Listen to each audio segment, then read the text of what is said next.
All right, let's go ahead and call this meeting, the Pompano Beach City Commission meeting, September 23rd, 2025, to order. If I could ask everyone to please silence their cell phones or put them on vibrate during the meeting. That way we don't get disturbed by a phone call. So please silence your cell phones or put them on vibrate. Thank you. All right, Mr. Alfred. You want to call the roll? Well, first we got some business to attend to, I think. Yes.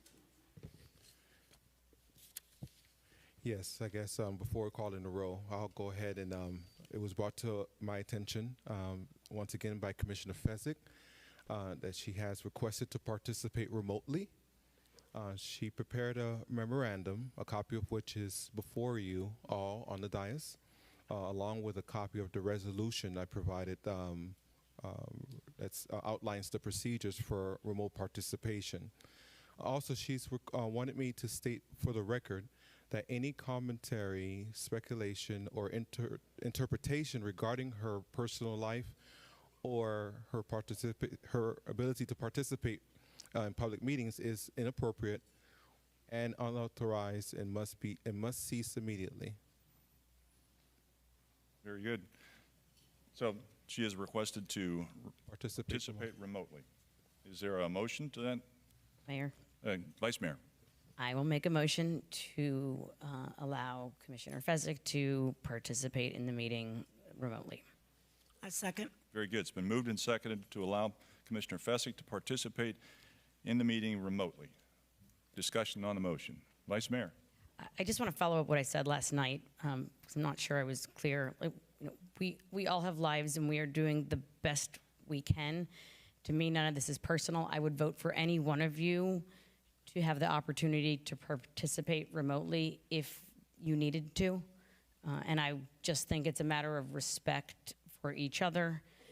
If we know we all do our best to be here, and if we really can't attend for some reason, I don't think that that reason needs to be necessarily aired publicly. I just think that we should be given the benefit of the doubt that we are trying. If it becomes a pattern, I would understand saying no more of that.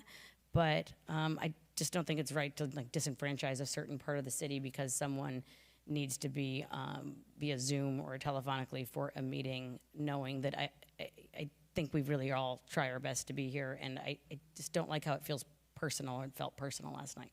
That's it. Thank you. Very good. Oh, actually, I have one more thing. Sorry. Yes. while we're on the topic of people not attending, this is also the third meeting in a row that our city manager hasn't been in attendance, and I never got a memo or notification or anything about where he is. So is there an update on that? Because he's just not here anymore. Let's stay with the matter at hand. Well, I mean, the matter is Thank- attending meetings. Thank- The matter is attending meetings. No, Vice Mayor, the matter is a request by Commissioner Fessick. Ladies and gentlemen,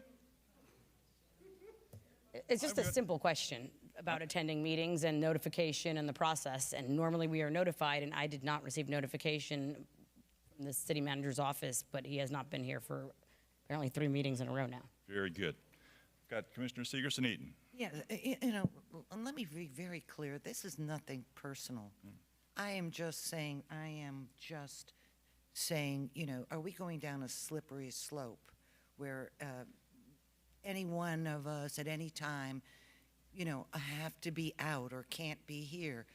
I make every single effort to be at a meeting, and if somebody knows what constitutes a pattern, how many meetings in a row? I mean, where are we at with that, Mr. Saunders? Do you have any enlightenment on that?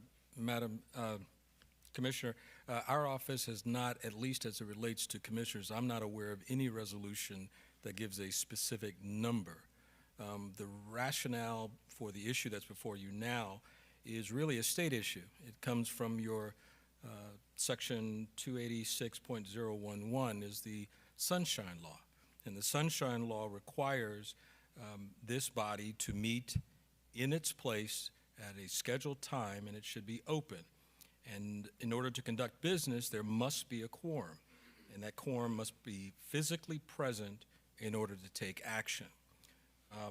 The AG, the Florida Attorney General, has already ruled on this issue and determined that when there are absences and you would like to utilize these electronic means, it must be due to an extraordinary circumstance such as illness. And to conclude otherwise would alter the intent and purpose of the statute I just referenced. Specifically, in one of its opinions, it addressed the issue of members being absent due to a scheduling conflict, and whether the absence would constitute such a circumstance is a determination that must be made in good judgment of the particular board. And what this board has done, and I believe you all have received copies of it, in Resolution 2016-140, this board made a determination as what constitutes good cause. And there are really only 2. And that which is laid out is physical disability, such as a medical treatment, or the other general category, other similar extraordinary circumstances as determined by the City Commission. What has created this issue is that there is no discussion, no evidence of what established the good cause, for the absence. This board still has the ability to vote on it if you determine that to be good cause. But again, everything I've seen is absent of that. This board in some future can expand the terms and conditions of that approval, but that's solely for another time, but not tonight. Thank you. And I just feel like, unlike I said last night, nobody's been notified to what this extraordinary emergency is, whether it's in the privacy of the city manager's or one of the assistant city manager's office, or any other member of staff that it would be germane to. So I'm going to continue. I'm going to vote no the way I voted last night, because it's a slippery slope for this commission. Thank you. Very good. Further commission discussion? Commissioner Perkins? Thank you, Mayor. As I stated yesterday, at yesterday's meeting, we all have lives here, and we know how important it is to attend the meetings, but I don't think it's fair for us to judge or assume the situation why the commissioner is absent. As I stated yesterday, I had a similar situation where I did not attend a commissioner meeting, couldn't attend. That was on a Tuesday, and I think the next day my husband passed away on the Wednesday, but I didn't want anybody to know. It was personal, it was private to me, and since I've been elected, I think that was the only meeting I missed, but I just didn't want anybody to know my situation, and I don't know whether there was a discussion, as we're having now, when I missed that meeting, because it was a mental thing for me, dealing with what I was dealing with. So I don't want to prejudge the commissioner's absence. I don't know what it is or what it could be. But if it was any of you here on the dais, I would certainly understand, given the fact that our elected official positions are considered part-time. And I know how important it is for us to be here at the meeting, but to miss 2 meetings, there's got to be something seriously going on. Thank you. Very good. Further commission discussion? Commissioner Segerson-Eaton? Yeah, and I just want to add, too, we do have a quorum, so we can still conduct business. Thank you. Very good, thank you. Nothing further? Let's go ahead and call the roll. Commissioner Perkins, Yes. Commissioner Segerson-Eaton, No. Commissioner Smith, No. Vice Mayor Fournier, Yes. Mayor Harden. No. Very good, let's move forward with the roll call. Okay. Commissioner Perkins, well, sorry, Commissioner Fezzik. Commissioner Perkins, Here. Commissioner Segerson-Eaton, Here. Commissioner Smith, Here. Vice Mayor Fournier, Here. Mayor Harden. Here. All right, our invocation this evening will be given by Pastor Gary McLemore, Jesus Supernatural Life Center, followed by the Pledge of Allegiance. If we can all please rise for the invocation, followed by the pledge. Good evening, Pastor. Mayor Harden, would I be out of order if I can ask some of my colleagues come stand with me? Certainly, certainly. Come on, guys. More prayers, the better.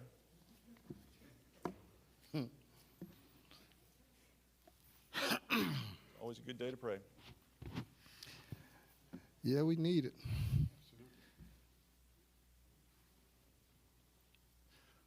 Father, we want to thank you tonight for our city officials, our mayor, our vice mayor, and each district commissioner.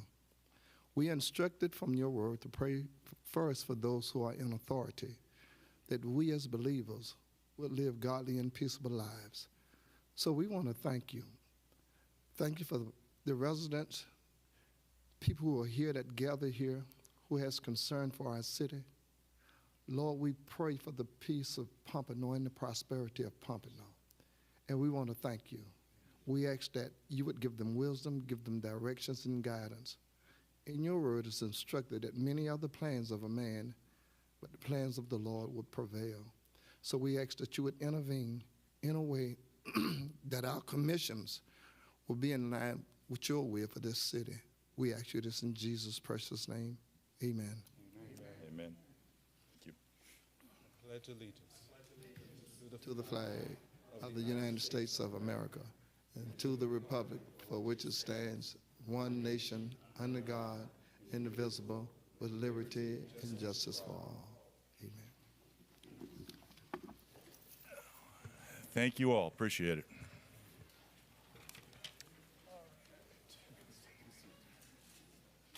All right, that takes us up to our approval of the agenda. On our agenda this evening, we are going to be striking item number 3. Item number 6 will be postponed until 10/14. That's October 14th.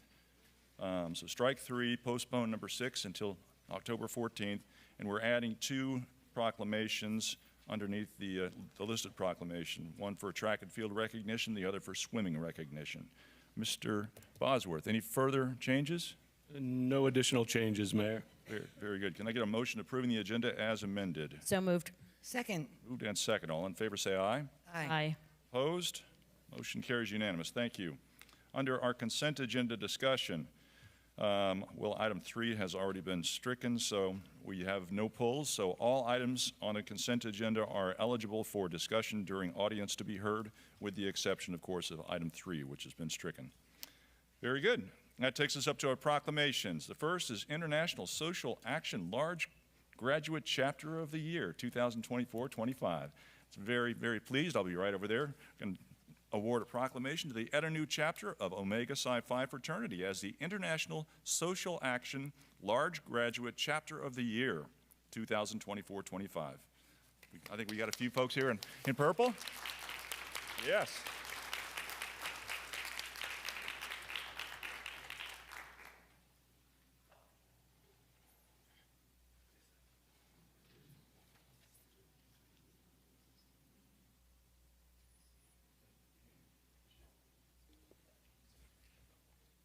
Let's see. This is it. All right. This is quite an honor for Pompano Beach, and I mean, you guys rock. I mean, you really do. Whereas the Eta Nu chapter of Omega Psi Phi Fraternity, Inc., chartered in 1969 in Pompano Beach, Florida, has a long tradition of service grounded in the fraternity's cardinal principles of manhood, scholarship, perseverance, and uplift. Whereas during the 2024-25 fraternal year, Eta Nu chapter has demonstrated an exceptional commitment to community uplift, outreach, and social action. This includes, but is not limited to, youth mentoring and development through its Gentlemen of Influence program, equipping middle and high school students with life skills, leadership training, and mentorship from professional men in the community. Signature community outreach, such as the LIT, that's Life Information Technology, Saturday event, which provides underserved residents with essential resources, health services, and access to technology. Scholarship giving, awarding thousands of dollars each year to deserving high school seniors pursuing higher education, thereby fostering academic achievement and boosting minority participation in higher education. And health and social justice engagement, including support for cancer awareness via Relay for Life, fundraising for St. Jude Children's Hospital, Research Hospital, voter education, and general community advocacy. Whereas, in recognition of these outstanding contributions, Eta Nu chapter was selected from more than 750 chapters worldwide to receive the International Social Action Large Graduate Chapter of the Year Award for 2024-2025. An honor awarded during the Dr. Moses C. Norman Senior International Leadership Conference on July 25th, 2025 in Detroit, Michigan. Whereas, this marks the second time in its history that Eta Nu has earned this distinguished international award, a testament to its consistent dedication and positive impact throughout our community in Pompano Beach, Broward County, and beyond. Now, therefore, I, Mayor Rex Harden, together with the entire City Commission, do hereby proclaim that the Eta Nu chapter of Omega Psi Phi Fraternity, Inc. be officially recognized and congratulated as the International Social Action Large Graduate Chapter of the Year, 2024-2025, and we urge all citizens of our community to applaud their service, celebrate their achievements, and support their ongoing efforts to uplift, educate, and strengthen our city on this 23rd day of September, 2025. Congratulations, gentlemen. Thank you for all you do and all of your other members. Appreciate it. Say a few words? Thank you, Mayor, Commissioners. So I know I was recognized on the agenda, but we actually do have our chapter boss list, Rodney, chapter president, if you will, Rodney Hankins. So I'm going to give him the floor if that's okay. Very good. Thank you, Mr. Mayor, Commissioners, thank you for this proclamations. Again, we enjoy what we do here in the community. Our chapter is built on service. That's our number one thing for us, and trying to uplift this community and make our little portion that we can do to make an impact on all people within the city of Pompano Beach. So we'll continue to do those efforts and again, partner with you as much as we can. But again, thank you for this proclamation.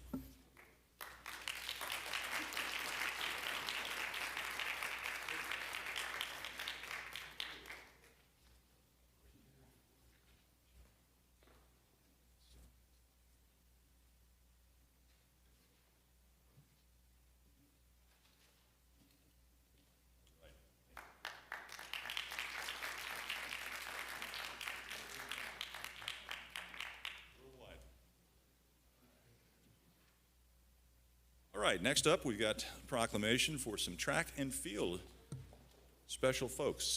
We've got some people here tonight, I believe, representing some track and field standouts. Phyllis Smith, you going to come on up?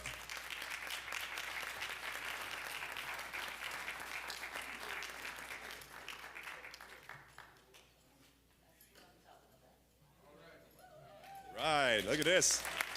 Yes, yes.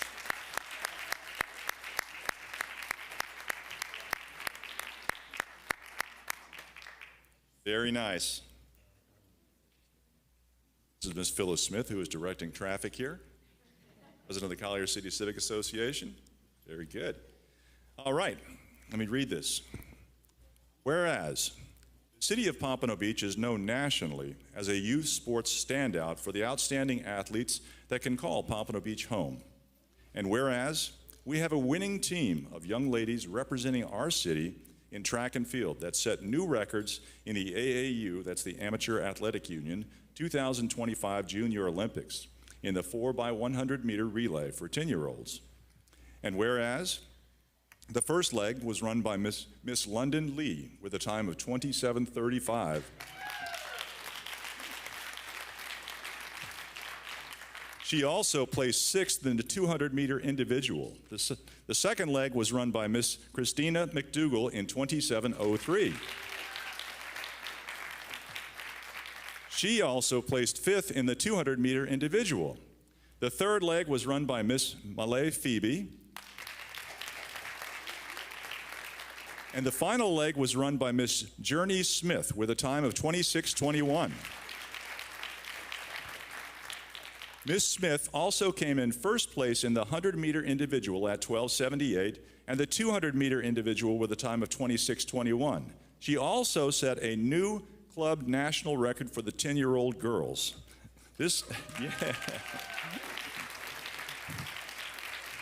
Yes, we have got some stars here.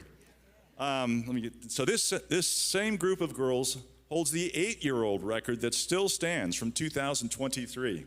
Congratulations, ladies. Whereas Miss Kayla Perry, while not able to run with her teammates in the relay because she is only 9 years old, placed 7th in the 100-meter race with a time of 14:22. And whereas it is always exciting to recognize the accomplishments of our young athletes and encourage their continued success.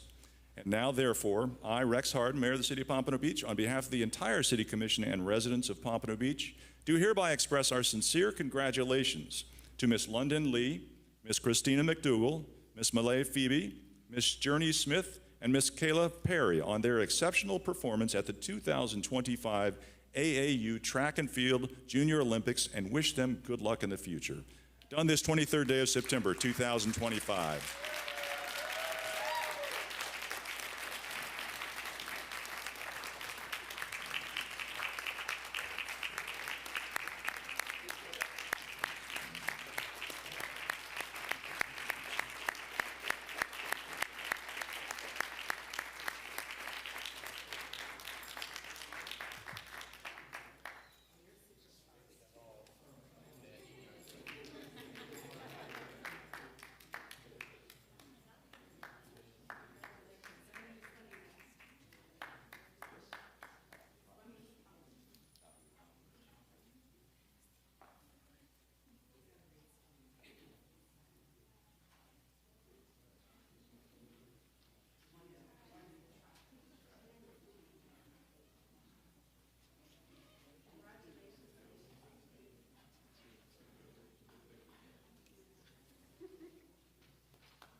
Athletes, yes.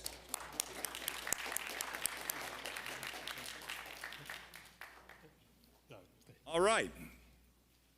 This has to do with swimming. Whereas Miss Jelena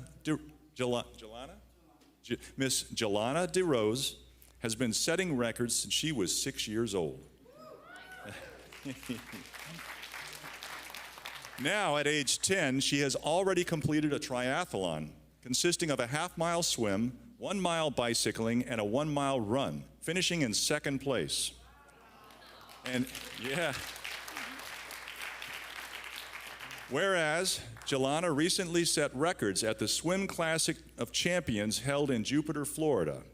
And whereas she placed first and set a record receiving a gold medal in the backstroke. She placed first and set a record receiving a gold medal in the breaststroke. She placed second, receiving a silver medal in the freestyle. Congratulations.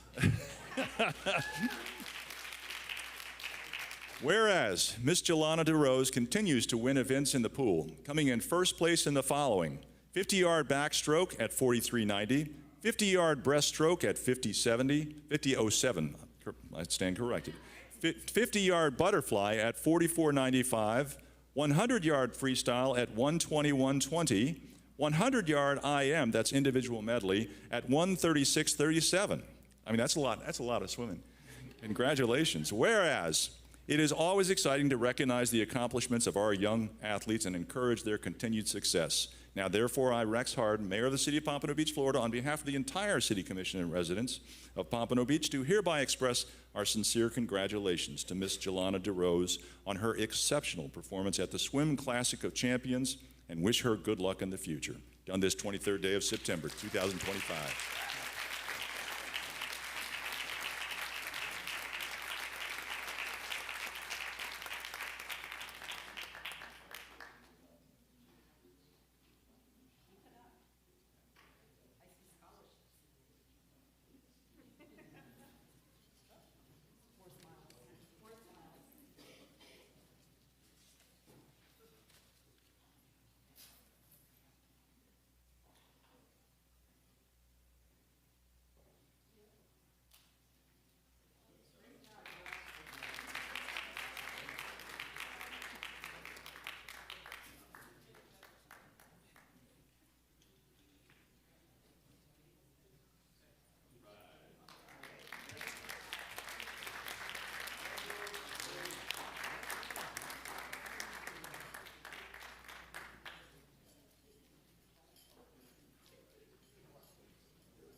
All right. It's always fun to present proclamations like that. Thank you so much. Thank you for all your work. That takes us up to audience to be heard. Do we have anyone signed up for audience to be heard, Mr. Alfred? Yes, we do, Mayor. We have a total of 17 speakers. Very good. Let's go ahead and move forward. Okay. First speaker, Wayne Oken, followed by Tara McFerty, followed by Belém Gomez Tanani. Just name and address for the record, and please limit your comments to 3 minutes. Thank you. Hi, I'm Wayne Oken. I reside in Palm Air. I'm here to say, as the sun sets this evening, it signals the onset of Rosh Hashanah, a holy religious holiday.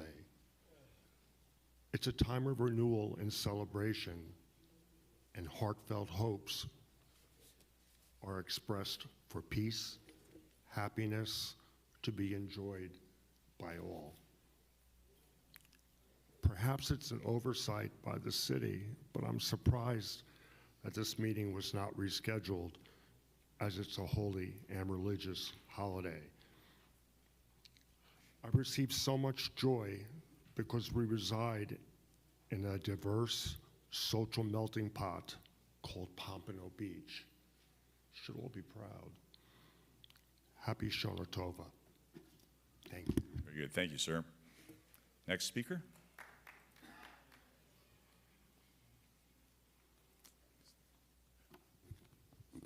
Good evening, Mayor, Commissioners, and fellow residents. My name is Tara McCafferty, and I am a proud single parent of a Pompano Beach piranha swimmer with not as many medals as that little girl that just left here.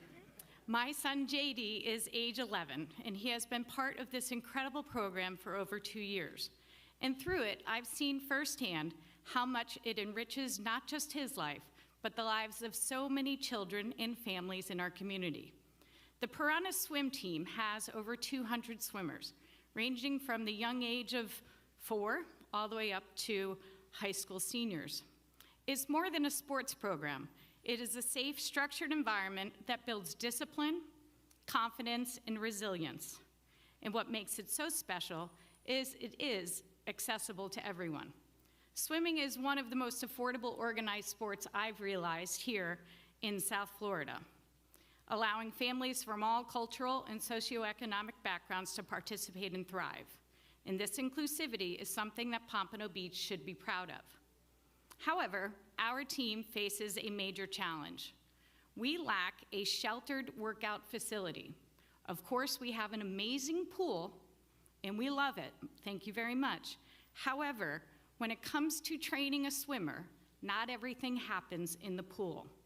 Right now, our young athletes are often forced to do their land-based training in less than ideal conditions, without a cover, and obviously in South Florida, when the heat is sweltering or the rain occurs every evening like it does these days, practices are canceled.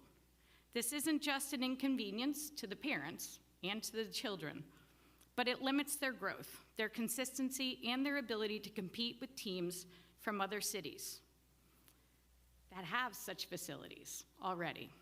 Recently, our coaching staff has expanded to include Coach Andre Sullivan Rivera, and he has a master's degree in kinesiology with a specialization in sports training. He's provided a detailed analysis that's already been sent to the mayor regarding why proper training, land-based training, is so important to our athletes today. To promote strength, prevent injury is the most important thing, but maintain that stamina so that they can race and race and race.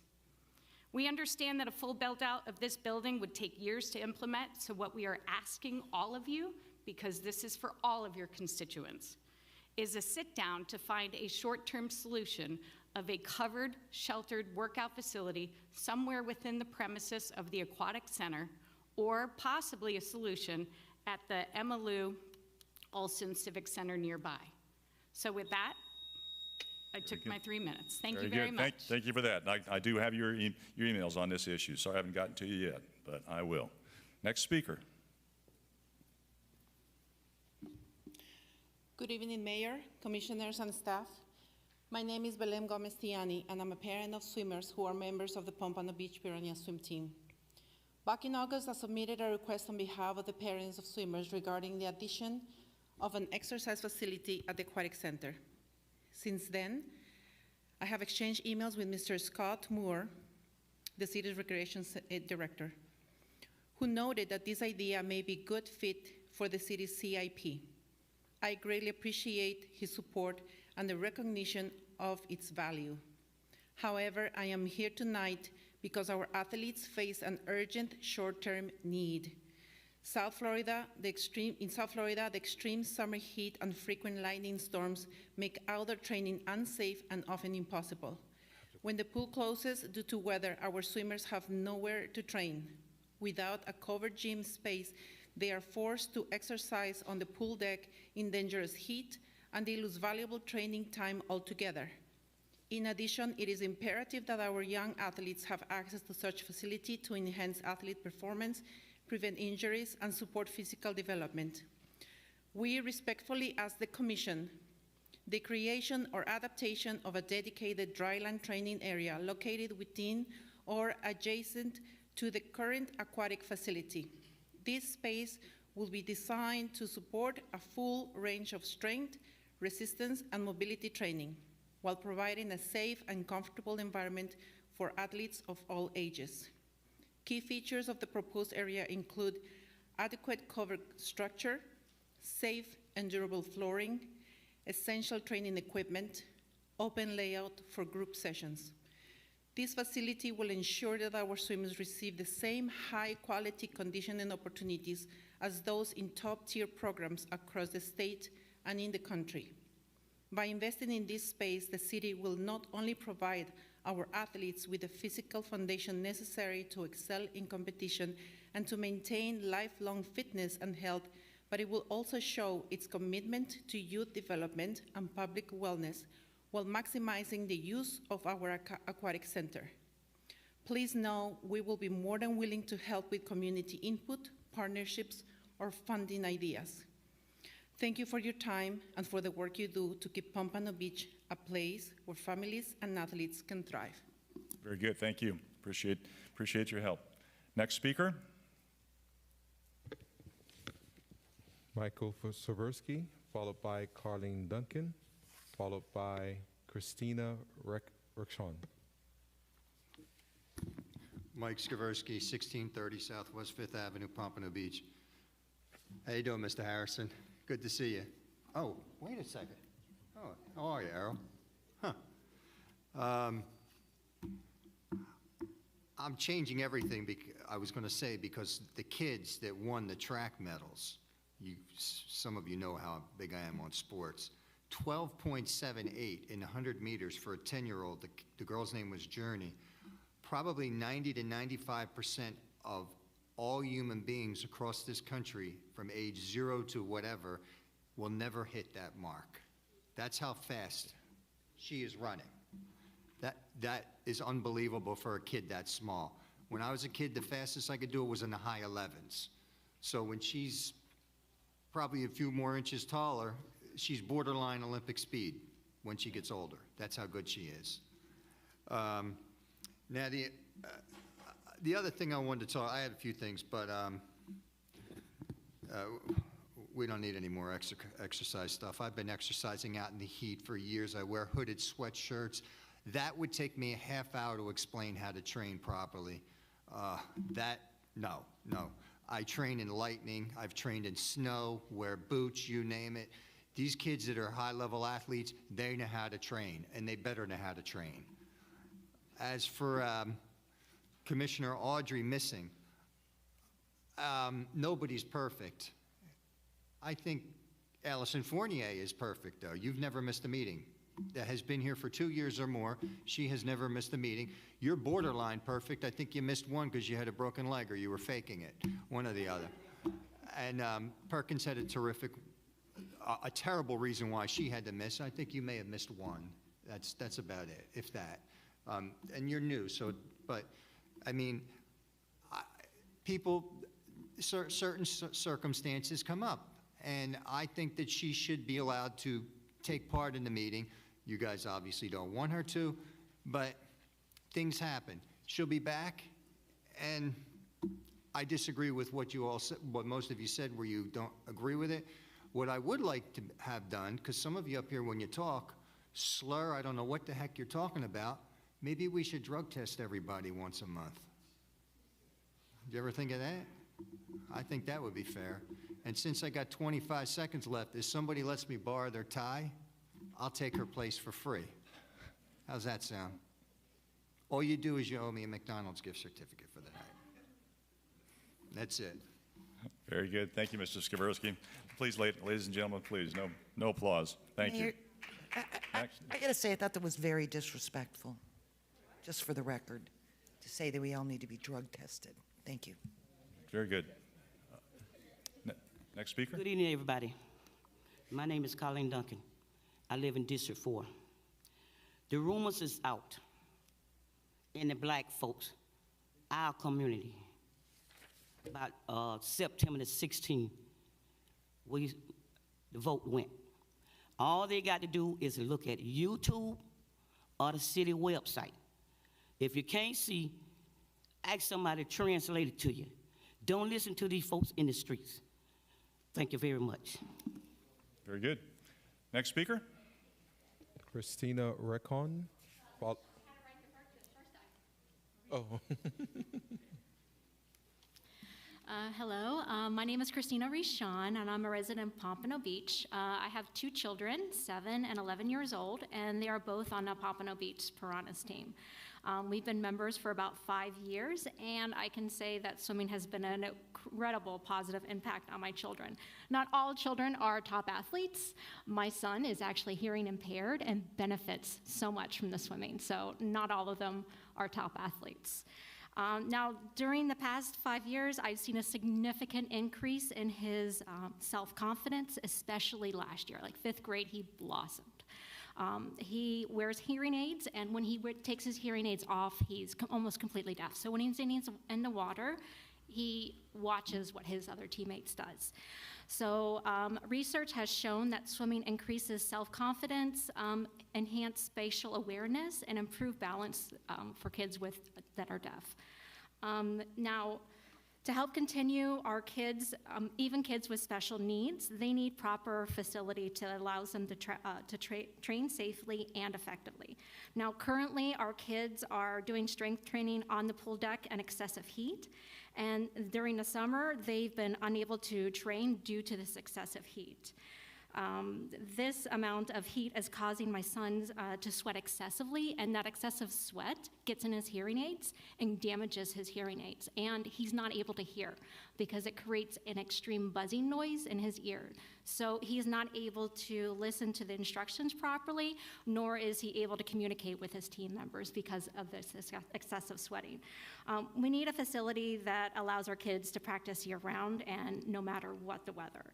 I'm here requesting that the city invest in a training facility and or provide adequate shade and ventilation for our kids and the community.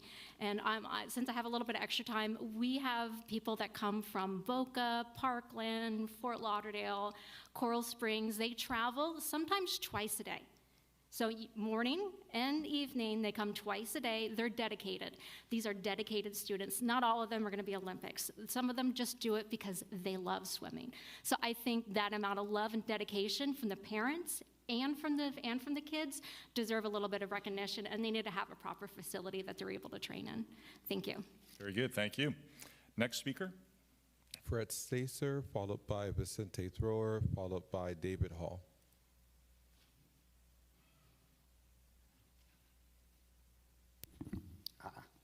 Good evening. Fred Stacer, 601 Northeast 5th Street. For several years prior to COVID, we had always done a volunteers lunch, and that had stopped during COVID for obvious reasons. But I think it's time that we get back to that. I think we have 170 to 180 volunteers who give thousands of hours to this city. And I think this is the very least that we could do to show the respect to the folks that give so much free time to this city. And I think we should get back to it. I realize we're past the budget time, but I don't think it's that big of a budget issue probably. I don't even remember how much it costs. And I can't take credit for this because Judy Nicewanger brought it up at the ECRA meeting, and I promised her I would bring it in front of you guys. But I would hope that you guys would consider it as a commission that you would get us back and get to doing that. I think I always got to see people that I had been on other boards with in the past, and I think it's something that's very good for the citizens, to interact with each other, also to interact with the commission, and hopefully bring a much positive attitude towards all this volunteer time and whatnot. So if you would, I'd appreciate it if you guys would consider that. Thank you very much. Very good, thank you. Mayor? Yes. Can I comment on that? Vice Mayor? So I completely agree with Mr. Stacer on that. I know I brought this up during my first term a couple times, and I think at one point it actually may have been the mayor and I, we and this board asked the city manager to look into doing that. So we asked him at least once, if not twice, as a board to look into reinstating that, and it never happened. So here is at least one member of the board asking again to follow up on what we had requested within the last couple of years. Thank you. Very good, thank you. Next speaker.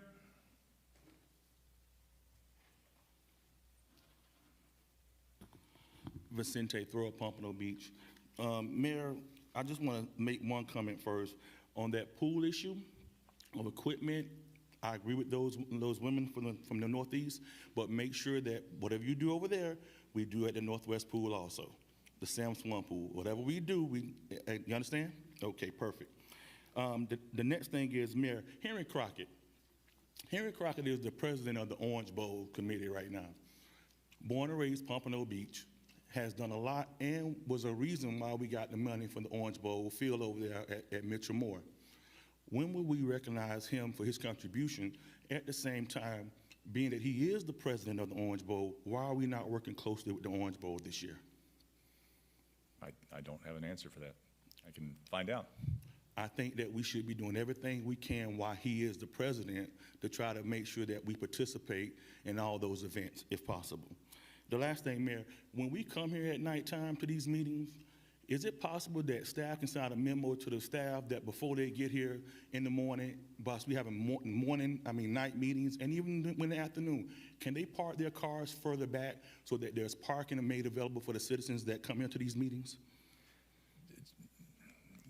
That's a memo thing, Mayor. We can look into that. Because it's raining right now, and for the elderly and everybody who want to come in, they got to park a long way before they can get here. If you can, thank you so much. Thank you. Appreciate both those. Next speaker.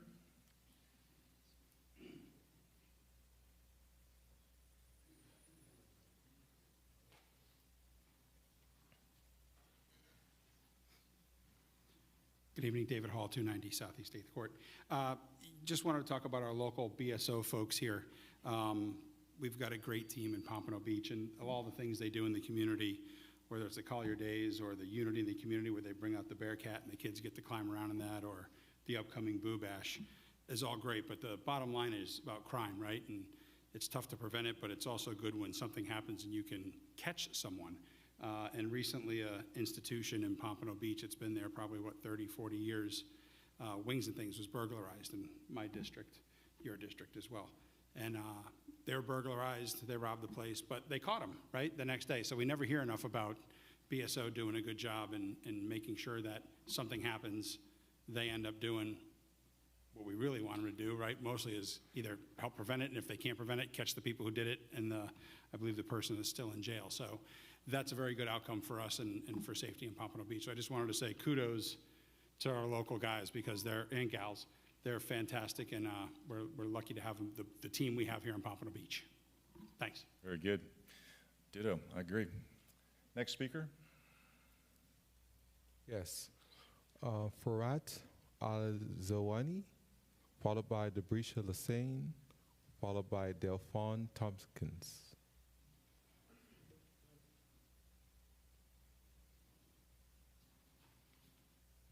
Good evening. It's a pleasure to meet you, Mr. Mayor, respected commissioners, committee, and audience. I'm not a resident of Pompano Beach, but I own a property in Pompano Beach, and that's the reason why I wanted to have this respectful committee's attention. Just real quick, your name and address for the record. Yes, so Farat Al-Azawi. My address is 4054 Northwest 85th Avenue, Pembroke Pines, Florida, 33024. Thank you. Could you please Okay. pull the Pull this down microphone also. closer? Oh, okay. Thank you. So basically, the thing that initiated my presence here and the reason why I was seeking your attention and assistance maybe with this matter is because there were some violation issued back in July. And while we addressed all the violation items and closed that, there was one item that I feel like it was a continuous concern. I purchased a property here in Pompano Beach in the Collier City area of Pompano Beach, and from the very first moment, the littering around the property was a major concern. So despite the fact that I have a maintenance provider, I go there myself twice a week to pick up the litter. It's just kind of like it's a never-ending thing. The main reason and trigger for this is really there is a gathering and congregation around the property during the night with people that don't live there. They cause nuisance, there's illegal activities going on there, and they just litter the place. So this, I just came from there, I picked up everything. I'm pretty sure if I go there tomorrow morning, it's gonna be like no one was there. So I discussed this with the inspector who issues the violation and told him about this concern and the reason for the litter that is continuously there. all he said to me is the onus is on the owner. I mean, that's understood, but again, like if there is a public safety issue, I mean, I'm really, is the inspector expecting me to go against this? I'm not sure if I'm gonna come out alive if I confront these people to get them pushed out of my property. I also went to the BSO office here in Pompano Beach about 3 weeks ago, expressed the same concern, and they told me to fill out a form to request additional patrolling on Northwest 2nd Street. And honestly, I really never saw like a BSO car passing through that street since I had that request there. I know there is another option to do the trespassing. That probably will kind of clean the area around my property, in front of my property, but it would just push the people a little bit to the side. And also, I feel like if I trespass people, they will go to jail. They will be released the same day or next day, and how safe it would be for me to go there. So basically, I'm just seeking the city's help in either holding off on issuing the citation until the public safety issue is resolved, or somehow like point me in the right direction of what I'm supposed to do to kind of like comply with the city compliance. And Very good. Thank you for that, but I would recommend you talk to BSO more about the trespass program. any other body I could follow up with within the city? Mario. It's Mario at Sotolongo. He's got his hand raised right in the back I know, there. I emailed Mr. Mario. Okay. Get with Mario. I mean, if you're making positive momentum towards solving the issues, I mean, Mario's very, very accommodating. Thank you so much. Very good. Thank you. Mayor? Yeah. Ms. What Commissioner is Smith. the address of the property? You said it was on 2nd Street. Where on 2nd Street? 3020 Northwest 2nd Street. Thank you. Very good. Commissioner Perkins? Yeah, I think I received a call regarding that, and I think I connected him with Mario. This is in the Calle City area, so, excuse me, Mario should be familiar with it, but he does need to meet with BSO, as the mayor suggested. Thank you. Very good. Next speaker. Brisha Lassane, followed by Devon Tompkins.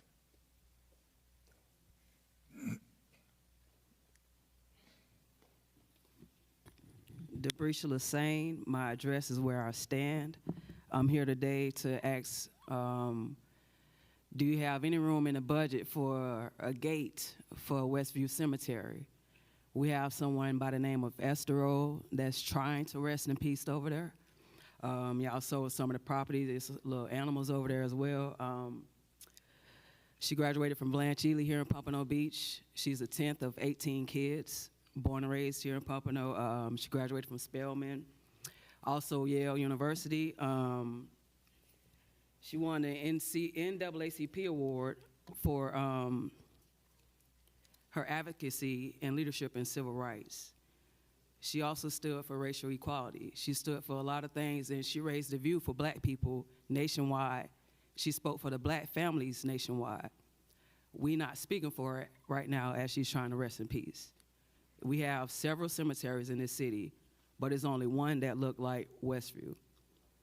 We have a budget, we have money that's going in and out. Every time it's time for a new construction, a new gate go up around that construction, and it's temporary gates. But we have access to these gates, but they're only used for what you choose to use them for. What we're saying is we need a gate around the cemetery. Show us some respect, show us some dignity. We know you don't care about our living. Can you please care about our dead? I still got 1 minute and 30 seconds. I'm expecting answers. Well, the cemetery is private property. It's Okay, that was by choice. So we're saying that's not the right move. So what I'm saying is it's not working. It doesn't look right. So it needs to be reversed. The city needs to take back over that cemetery because we can't keep saying it's a nonprofit. It's somebody else's issue. It's in our city. It needs to be fixed. And we have the power and we have the money to fix it. When you go to the state and the government asks for money, you ask for money for us. You don't ask for you. So what I'm saying is, please give us a gate. It ain't hard. You have access to the gates. We have resources that we aren't using, and it doesn't make sense. So you said what you had to say. It's other people up here asking, can we have a gate for Westview Cemetery? It's off Copeland's Road. Have you ever saw it? Anybody know that we have a cemetery with black people with no gate? Mr. Saunders, we can't spend taxpayer. Okay, but dollars. we have 22 seconds still, and no one's answering me. But when the pool came up here, Just trying to get an answer. you only answer the easy stuff. This is also easy. We have gates. Can we get a gate for the cemetery? Mayor, Oh. I would just say that there's a couple of board members who run that cemetery. They're some probably out in the lobby, and they just sold a property for $300,000. Okay, so what I'm saying is, as a resident, right, that's not effective. So I also asked, can we take back over that? That's just a different question. Thank you, appreciate it. Okay, so They don't want to sell it. I also asked, can somebody point me in a direction to figure out how can we get a gate? Thank you, Ms. Lassane, appreciate it. Just to So make no sure, one's going to answer me Ms. about. Lassane, just for the some- record. when other people come up Ms. with a Lassane, concern, you Ms. point me- Lassane, Ms. Lassane, I'm going to Solomon, ask you. when the man said something about. I'm going to ask you to please stop. Pointed you to him. Ms. Lassane, this is your second warning. Who they point me to? Ms. Lassane, I'm asking you to please sit down and be quiet. Please. Kirby. Thank you. I'm not supposed to get an answer about the gate. Ms. Lassane, your last warning. Thank you.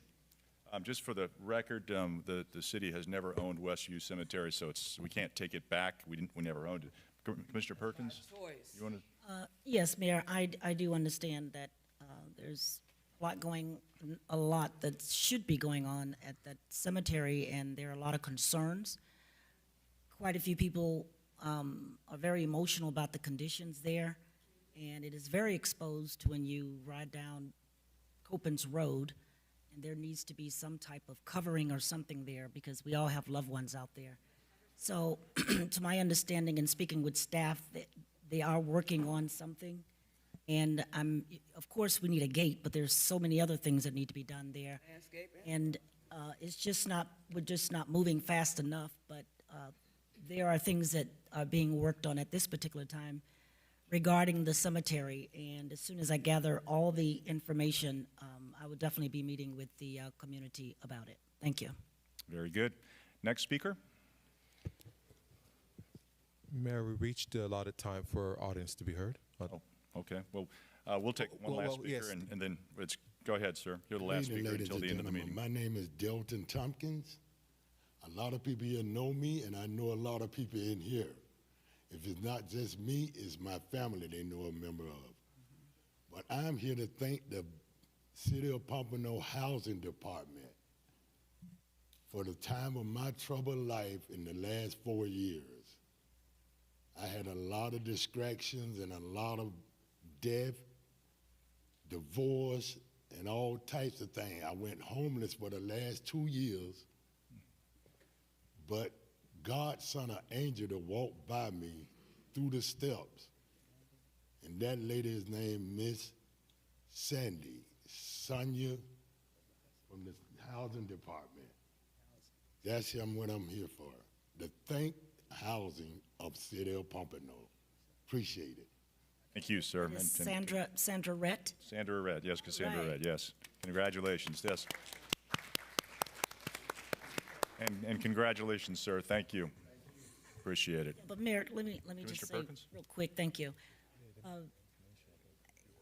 Cassandra Rett has a very big job, and I'm constantly calling her about people that are homeless and needing a place to stay and live, and she's doing a great job in the position that she's in, and I just want to personally say thank you because I'm calling you all the time, and you have so many resources to help so many people, and hopefully one day we can get our Vice Mayor, we can get that homeless committee that we were trying to form a while back that keeps voting it down. But you're doing a wonderful job, and keep up the good work, and we do see you, and we do appreciate you. Thank you. Absolutely. Thank you. Okay, that's it. The remainder of audience to be heard will be heard at the end of the meeting. Thank you. That takes us up to our consent agenda. Can I get a motion approving items 1 through 5 without 3? So moved. Second. Moved and second. All in favor say aye. Aye. Aye. Opposed? Motion carries unanimous. Thank you. That takes us up to our regular agenda. Item 7 is a resolution. A resolution of the City Commission of the City of Pompano Beach, Florida, approving and authorizing the proper city officials to execute FDOT District 4 Amendment Number 32 to Inclusive Landscape Maintenance Memorandum of Agreement between the City of Pompano Beach and the State of Florida Department of Transportation for additional landscape improvements in the right-of-way of State Road A1A, South Ocean Boulevard, from mile post 931 and mile post 9072, providing an effective date. So moved. Second. Moved and second for discussion. Mr. McCon. Good evening, Mayor, Commission. Rob McCon, Public Works Director. This 32nd amendment to the FDOT maintenance agreement is to allow the Waldorf Astoria to make improvements, landscape improvements in the FDOT right-of-way. This was presented back June 10th for your consideration. There's been no change to this amendment. Based on public comment, there was some concern about the roadway median out in front of the property. Concern that it disrupted people trying to enter or exit adjacent properties. So we understood that, and now FDOT has agreed to remove that median. They're in the process of revising the permit to remove it. That concludes my comments, subject to your questions. Thank you. Very good. Thank you for that. This is a public hearing. Is there any input from the public on this item? Please come forward. Give your name and address for the record.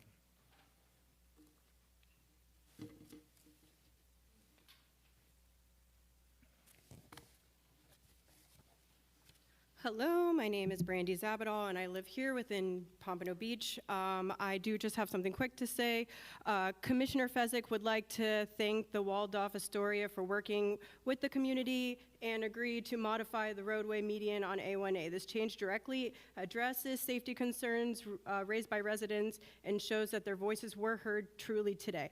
She fully supports this agreement and the accompaniment and extends appreciation for the collaboration that made this possible. Thank you.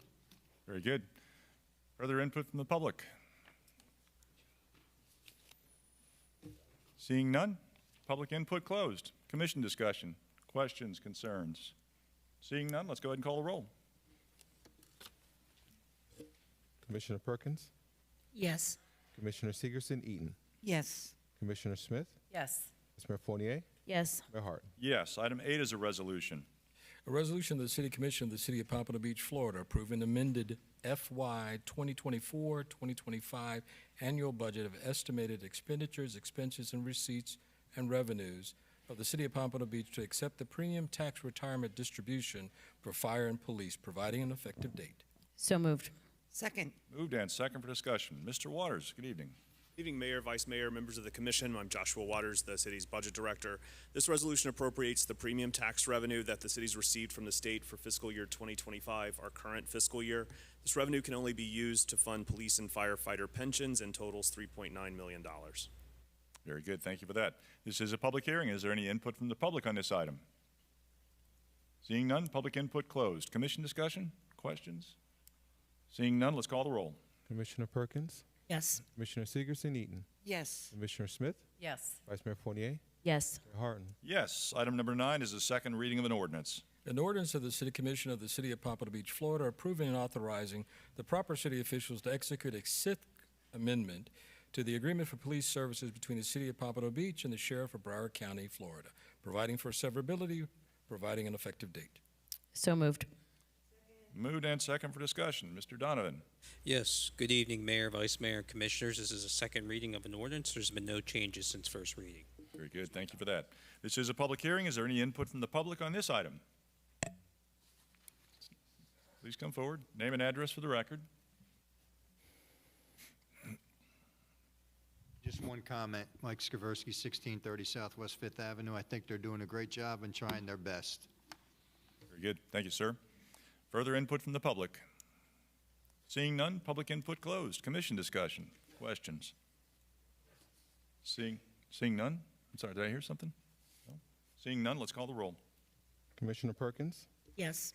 Commissioner Segerson Eaton, Yes. Commissioner Smith, Yes. Vice Mayor Fournier, Yes. Mayor Harden. Yes. Item 10 is the second reading of an ordinance. An ordinance of the City Commission of the City of Pompano Beach, Florida, approving and authorizing the proper city officials to execute a master subscription and service agreement between the City of Pompano Beach and Granicus LLC, providing for severability, providing an effective date. So moved. Second. Moved and second for discussion. Mr. Alfred. Yes, good evening, everyone. Kervin Alford, City Clerk. This is the second reading of an ordinance, and there has been no changes since the first reading. That concludes my comments. Thank you for that. This is a public hearing. Is there any input from the public on this item? Seeing none, public input closed. Commission discussion. Seeing none, let's go ahead and call the roll. Commissioner Perkins. Yes. Commissioner Segerson Eaton. Yes. Commissioner Smith. Yes. Vice Mayor Fournier. Yes. Mayor Harden. Yes. Item 11 is the second reading of an ordinance. An ordinance of the City Commission of the City of Pompano Beach, Florida, amending Chapter 34 City Policy, Section 34.004, Fees for Public Records Request and Notary Service, by deleting in its entirety and creating Section 34.004, Fees for Public Records Request and Notary Services, to provide for the location of the fee schedule for public records request and notary services, providing for severability, providing an effective date. So moved. Second. Moved and second for discussion. Once again, Mr. Alfred. Yes, this is Kervin Alfred, City Clerk. This is the second reading of the ordinance, and there has been no changes since the first reading. Very good. Thank you for that. Yes. This is a public hearing. Is there any input from the public on this item? Seeing none, public input closed. Commission discussion. Questions? Seeing none, let's go ahead and call the roll. Commissioner Perkins. Yes. Commissioner Segerson Eaton. Yes. Commissioner Smith. Yes. Vice Mayor Fournier. Yes. Mayor Harden. Yes. Item 12 is a resolution. A resolution of the City Commission of the City of Pompano Beach, Florida, adopting the proposed fee schedule for the City Clerk's office, providing an effective date. So moved. Second. Moved and second for discussion. Once again, Mr. Alfred. Yes, Kervin Alford, City Clerk. This is a resolution to adopt the fee schedule for various services currently provided. Any fees currently set forth by the state statute in relation to public records will remain unchanged. These fees are aligned with other cities that provide similar services. Sorry about that. Wow. That's really self-limiting. Yes, self-inflicted indeed. And they will, so these fees will be posted on the city's website, and they are as follows. Single-sided pages will be at 15 cents, double-sided pages at 20 cents. We also charge a fee for records on DVD at $10 each for each disc. Notary services, we are it would be at $7 per stamp. As we affix the notary stamp on each page, it would be at $7, and also $5 per submission for e-recording. And as I mentioned at the last meeting, we recently instituted this fee to allow for the public to be able to bring documents that they would otherwise bring over to the county for recording over to our office. Now, it's not all documents, only certain ones, one of which is the notice of commencement, which is associated with the issuance of permits. Before the issuance of permits, the notice of commencement needs to be recorded, and that can be done through my office. There's also a fee for time that's spent. We charge for that, but it will be at the hourly rate of the employee. That's only instituted when a records request involves extensive amount of time, but for the mass majority, it would be generally by these fees here. Just want to make sure I covered all bases. That covers everything here. I'm available for any questions. Very good. Thank you for that. Great job. This is a public hearing. Is there any input from the public on this item? His name and address for the record. Good evening, Ann Bosworth, 4015 West Palmyra Drive. I just want to double check just for transparency's sake and so that I understand, having made requests myself. So digital copies, so now if anything that's electronic, is there a fee schedule? There's no fee for that. Thanks for pointing that out. We will include that on the fee schedule, that any digital records wouldn't be a charge associated with that, except for any time spent to gather the information or research the information. However, if we've conducted the search and there was no extensive time involved in having to produce that information, we'll just release it at no additional cost. So I don't know if it's okay to ask him. Sure. Okay. So time spent and, what is excessive time, is all of that mapped out so that a person knows how much time is excessive, what the amount per item is? Does it vary by which employee is doing it? Like, is that all spelled out clearly on the schedule? Yes, it's clearly spelled out in the sense that if it exceeds 15 minutes of time, then it would fall under the excessive. Okay. And then that would be at the rate of the employee that's conducting the search. We generally aim to charge the rate of the lowest paid employee unless special technical support is needed to conduct the review and research. Otherwise, we opt to charge the lowest paid employee. Okay, but that's all spelled out, so if I go on the site, I can see all that and once make it my gets adopted. decisions based on that information.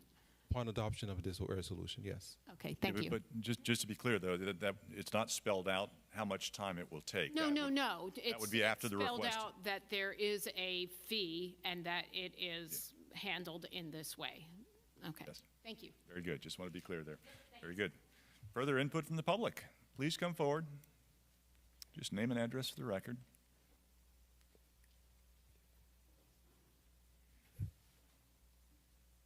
Hi, Cindy Duarte, 932 Southeast 10th Court, Pompano Beach. Commissioner Fessick would like some clarification as to electronic record requests for public records. And if they're done electronically, you just stated there is no charge, correct, except research. Correct. So how is that documented? And if everything is electronic through that FOI system, and I request a lot of records, so if that's all available through that electronic system, why is it not easily downloadable? And sometimes you get boxes of records, sometimes you get an email with a bunch of line items that you can click on and download. And then I print which ones I want. So I think that should be clearly outlined in the fee schedules. Very good. And Thank you. who's doing, how much it is, and who's doing the research. That's all explained once cetera. before we And go ahead, I'm sorry. Before we continue with the records request, the requester is notified of the fees, and if they wish to proceed, we outline in detail what's involved. And yes, Ms. Cindy, we do have engaged in the past with that. Yes, so it would clearly be outlined in the request in the response before proceeding with the request that's been filed. Yeah, the last one I did have that. Mm-hmm. I did get that email back. And while I have an extra minute or so, 3 weeks ago I had sent some questions over to individuals that I've been meeting with in the city, and I've still gotten no response. And I know, Mr. Saunders, you're here. The city manager is not. So I will follow up again tomorrow with an email asking for my information. Sure. Thank you. Very good. Thank you. Further input from the public? Seeing none, public input closed. Commission discussion, questions, concerns? Mayor. Commissioner Segerson-Eaton? Yes, Kervin, can you just give a brief overview on the process of the public records requests, specifically emails, and what that they can't just be released the way they are? Yes, that's correct. Can you just expound on that? Okay, yes.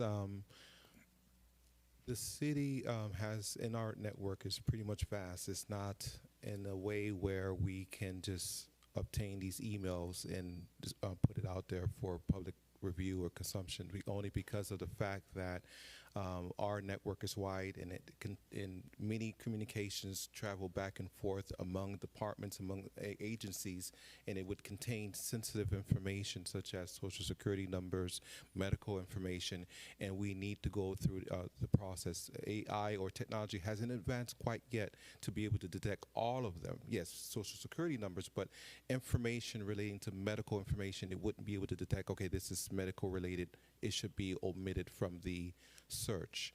So for those reasons and many more, would require hands-on manual reviews before we can actually release those records. And it's done in an effort to safeguard whoever's information that's in those emails. So it can be as a simple email as, but we have to go through it to make sure out of due diligence, and it is required by state statute that we do our due diligence before we release such information. And that's typically where the excessive time is spent. Time spent. Yes. Could you venture a guess on how much time you've spent, your office has spent, you know, do you per month or on? That's, I won't ask because I don't know if you have that answer. So, but I mean, it's interesting to know that it's not that simple. The statute requires that sort of oversight. Yes. Thank you. Very good. Further commission discussion. Vice Mayor? Thank you. Kervin, is there technology available that would make the process a lot more efficient? I understand it might not thoroughly eliminate the need for some oversight, but I know that some technology has been brought to me in the past that I looked at and thought, okay, that would be actually really helpful for people to go find things on their own, right? So it's like technology that records these meetings, but also creates a transcript of a meeting. And then you can, as the public, you can search someone's name and a topic. If I want to know every time that Ms. Bosworth got up and spoke about Palmer, I could put that in and it would spit out the records of it, and without any need for your office to do the work. I mean, that's not even that sophisticated of technology now, given AI and what else is out there. But are there some technology tools that could help make it easier for people to find things on their own and make it more efficient for you? Yes, there is. And to the point that you just mentioned, the Granicus application that was just approved now does allow for that type of in-depth research, peer research to be done online, and residents, private citizens can actually go on there and put keyword searches to be able to pull it up. There are more sophisticated, to your point, sophisticated technology out there that will allow for the sensitive searches, like internally for my office.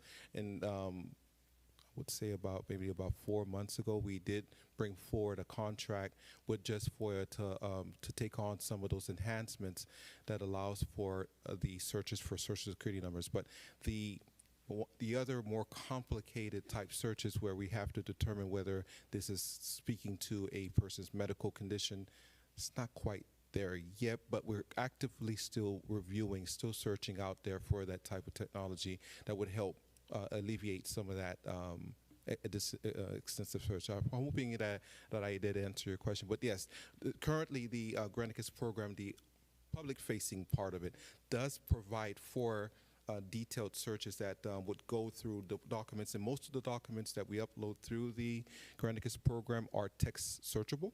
So whatever determines whether it's trash or code enforcement, whatever it may be, and if it was discussed during a commission meeting, or even one of our board meetings even, the ones which are publicly televised, can be searched to this database and be able to yield some results. But we're actively always looking for advancements in that area. So that database has an interface that's available to us and the public. Like, here's a couple examples. The other day, I couldn't remember which meeting we approved the 6 Terrace. There was conversation about a bridge, the pickleball courts, and I had to go back and look at everything. And as we sit here, I remember a meeting when We talked, like I said, we asked the city manager to institute some kind of volunteer appreciation event. I don't remember what day it was. I would love to be able to just go on here, type in even my name, because I know I said it, volunteers or advisory boards, and then it will just spit me out the day, the transcript, what exactly happened there. It's got to be out there. Yeah, it's there. We do have it, but Full I would say transcripts, not just minutes. And then I would think that'd make it easier for you. full transcripts, that's yes, different. full transcripts, because then I don't know what your requirement for minutes is, but if you have a full transcript, maybe that alleviates some of the burden on you to create minutes also. Okay.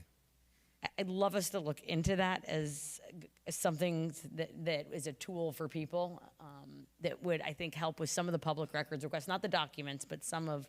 But they can find documents because you can search. Okay, the documents that are attached in the backup to all these things. Okay. People could find it on their own. Okay. Okay. Thank you. I'll definitely look into that because I never knew that the commission would be open to the full transcripts. We always try to do them according to law, which is basically a summary. But we can. There's nothing prohibiting the full transcript, so we can do that and try to see how we can make it part of our process. Well, my point is, if that technology is out there and it's something that you don't that eliminates some of the labor for your office and also allows people to access information better and quicker on their own, then we should be looking into that. Okay. Thank you. Very good. I like the minutes the way they are, though. I mean, I don't want to have to look through a whole transcript of a meeting and review that when we're talking about our minutes. So in the tools I've seen, it is also creates minutes for you too. Like, I mean, if you go to my kid's baseball game ending, it has the entire article, the highlights, how many people got hits, RBIs. The entire summary of the game is instantly up there based on the stats that were entered into it. So, like I said, there might be some oversight still, but those type of tools that I have seen create exactly the minutes that you are looking for based on a transcript. Thank you. Good. Further discussion? Seeing none, let's go ahead and call the roll. Commissioner Perkins? Yes. Commissioner Segerson-Eaton? Yes. Commissioner Smith? Yes. Vice Mayor Fournier? Yes. Mayor Harton? Yes. Item 13 is a first reading of an ordinance. An ordinance of the City Commission of the City of Pompano Beach, Florida, approving and authorizing the proper city officials to execute 6 contracts for professional services for sustainability-related projects, providing for severability, providing for an effective date. So moved. Second. Moved and seconded for discussion. Good evening, Ms. Dolan. Thank you, Mayor. Commission, Jean Dolan, Development Services. This agenda item is to accept the 6 signed contracts from the 6 of the 8 qualified firms selected to provide future sustainability-related projects for the city based on the response to RFQ 2025-037. The final 2 contracts will be brought to Commission in a separate item once those companies sign the contract. These contracts do not include a scope of work, but allow staff to create work authorizations of under $200,000 per fiscal year to do sustainability projects as they are funded over the next 3 years. The first project we will assign to one of these vendors will be the adaptation plan under the Resilient Florida program, which is being funded through an FDEP grant of $195,000, which the Commission just authorized in agenda item number 5. Having this pool of pre-qualified companies will allow us to continue the implementation of our sustainability project portfolio adopted via Resolution 2022-160, which identified projects to move us towards our energy conservation and greenhouse gas reduction targets, and to continue to implement projects under the Resilient Florida Grant Program, which focuses primarily on mitigating flood risk. That concludes staff's presentation, and I'm happy to answer any questions you might have. Very good. Thank you for that. This is a public hearing. Is there any input from the public on this item? Please come forward. Just name and address for the record. Good evening again. Ann Bosworth, 4015 West Palmyra Drive. Just a quick question about why we're lumping all 6 in together. Sometimes we have these meetings and contracts get discussed and people get very tense about whose contract is which and what it's for. And for me as a member of the public, when I see just 6 contracts and I don't really know which ones are which, that would be helpful to know why we're lumping them all together. As I just stated, there's no scope of work associated with these contracts. They're just a revolving loan, a list of qualified candidates that we can choose from, and we have a specific scope of work. This is done typically throughout the city, engineering contracts, surveyors, so on and so forth, so that we don't have to bid all these little jobs as the money starts coming in. We have a list of qualified firms we can choose from. So there is no specific task assigned. We wanted all 8, but 2 of them are nervous about some of the language in our fine print. So once we get that sorted out, we'll have the other 2 come in for their general contract as well. Very good. Further input from the public? Seeing none, public input closed. Commission discussion. First, I want to say thank you to the Procurement Department for giving us this information.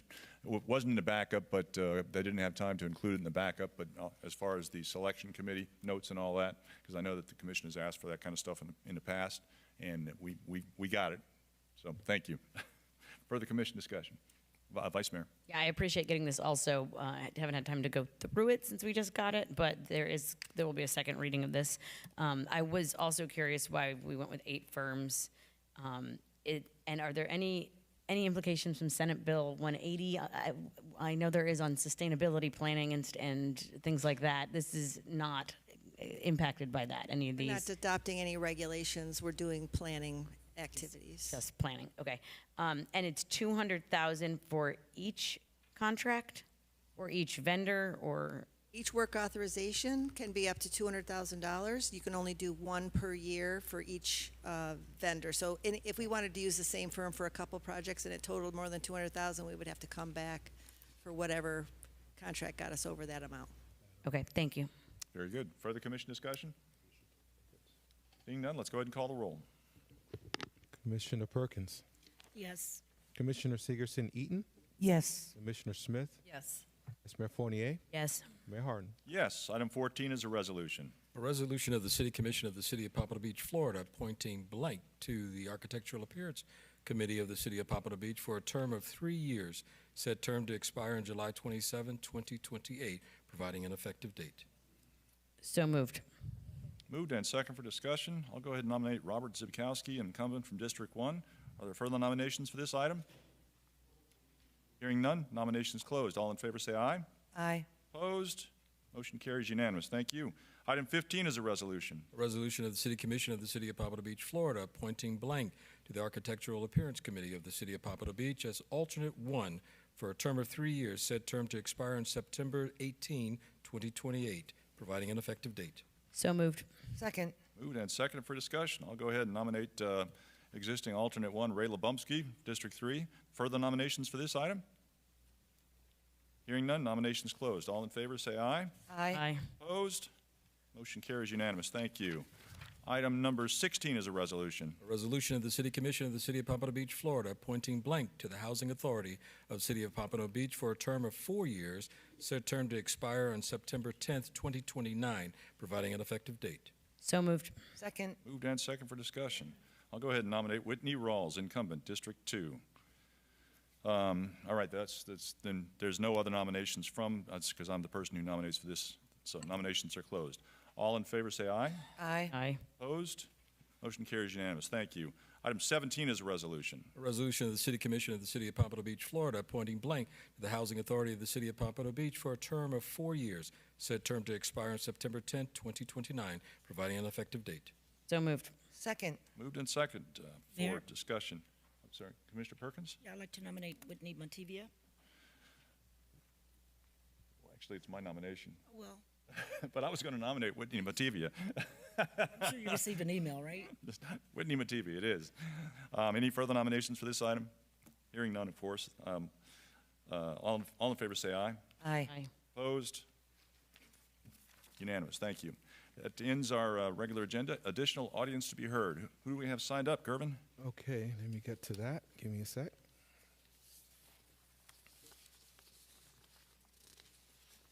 We have a total of 5 remaining speakers. Okay. Speaker, David Miller, followed by Marianne Mankel. David Miller. Marianne has left. Marianne has left. And Robert Mankel, He has also left. Vince Johnson. Vince Johnson. Oh.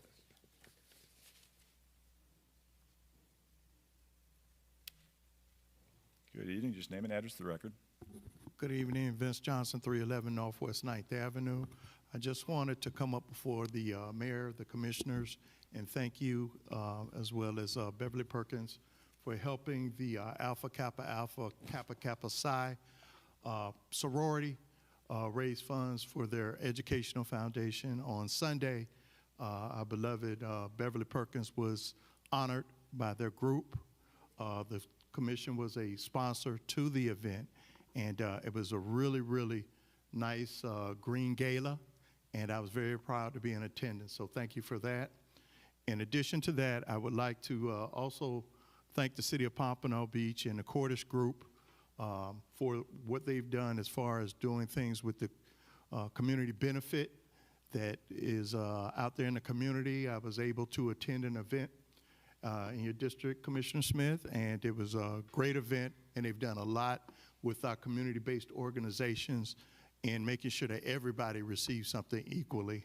And a special kudos to Connie Phillips as well, one of our town mothers. So thank you for that, and I appreciate all that you do on the commission. Thank you very much. Very good. Thank you, sir. Please, no applause. Thank you. Next speaker. Banyu Trendo.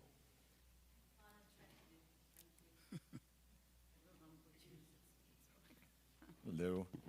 Good evening. My name is Bana Trentadue. I'm a resident of Pompano Beach living at 631 Fifth Avenue. As a parent of two swimmers, a 6-year-old girl and a 13-year-old boy, I would love to see our Pompano Beach pool include a proper dry land gym area. Right now, our swimmers are limited, especially during extreme heat or when rain and lightning cancel practice. Swimming is a highly competitive sport, and while time in the pool is essential, dry land training is equally important for building strength, endurance, and confidence. Unfortunately, while athletes in other cities benefit from dedicated gym facilities, Pompano Beach swimmers are missing out on these vital opportunities. A proper covered gym space would allow our athletes to train consistently, grow stronger, and perform at their best, just like swimmers training at other city pools and clubs across Florida. The investment would help ensure that we continue building not only strong athletes, but champions for life. Thank you. Very good. Thank you. Next speaker. Yeah, that concludes audience to be heard. Very good. All right. Thank you for that. Appreciate you all waiting. Our next scheduled meetings, we got September 30th, 2025, even though it says 3025, I'm sure that's 2025, at 10 a.m. It's an executive session right here at City Hall, or Commission Chambers. Then October 14th, 2025, at 1 p.m., regular City Commission meeting, followed by October 28th, 2025, at 6 p.m., regular City Commission meeting. Very good. That takes us up to reports. Mr. Bosworth. Thank you, Mayor. Just a few things that I'd like to talk about and brag about, more importantly, about our staff. Happy to announce that the City of Pompano Beach has been honored with a TripAdvisor Traveler's Choice Award for 2025. This prestigious recognition places Pompano Beach among the top 10% of listings worldwide on TripAdvisor. Wow. Type of positive global feedback is a tremendous honor for our city, as the award validates the incredible progress the city has made and is a testament to the authentic experiences for our visitors.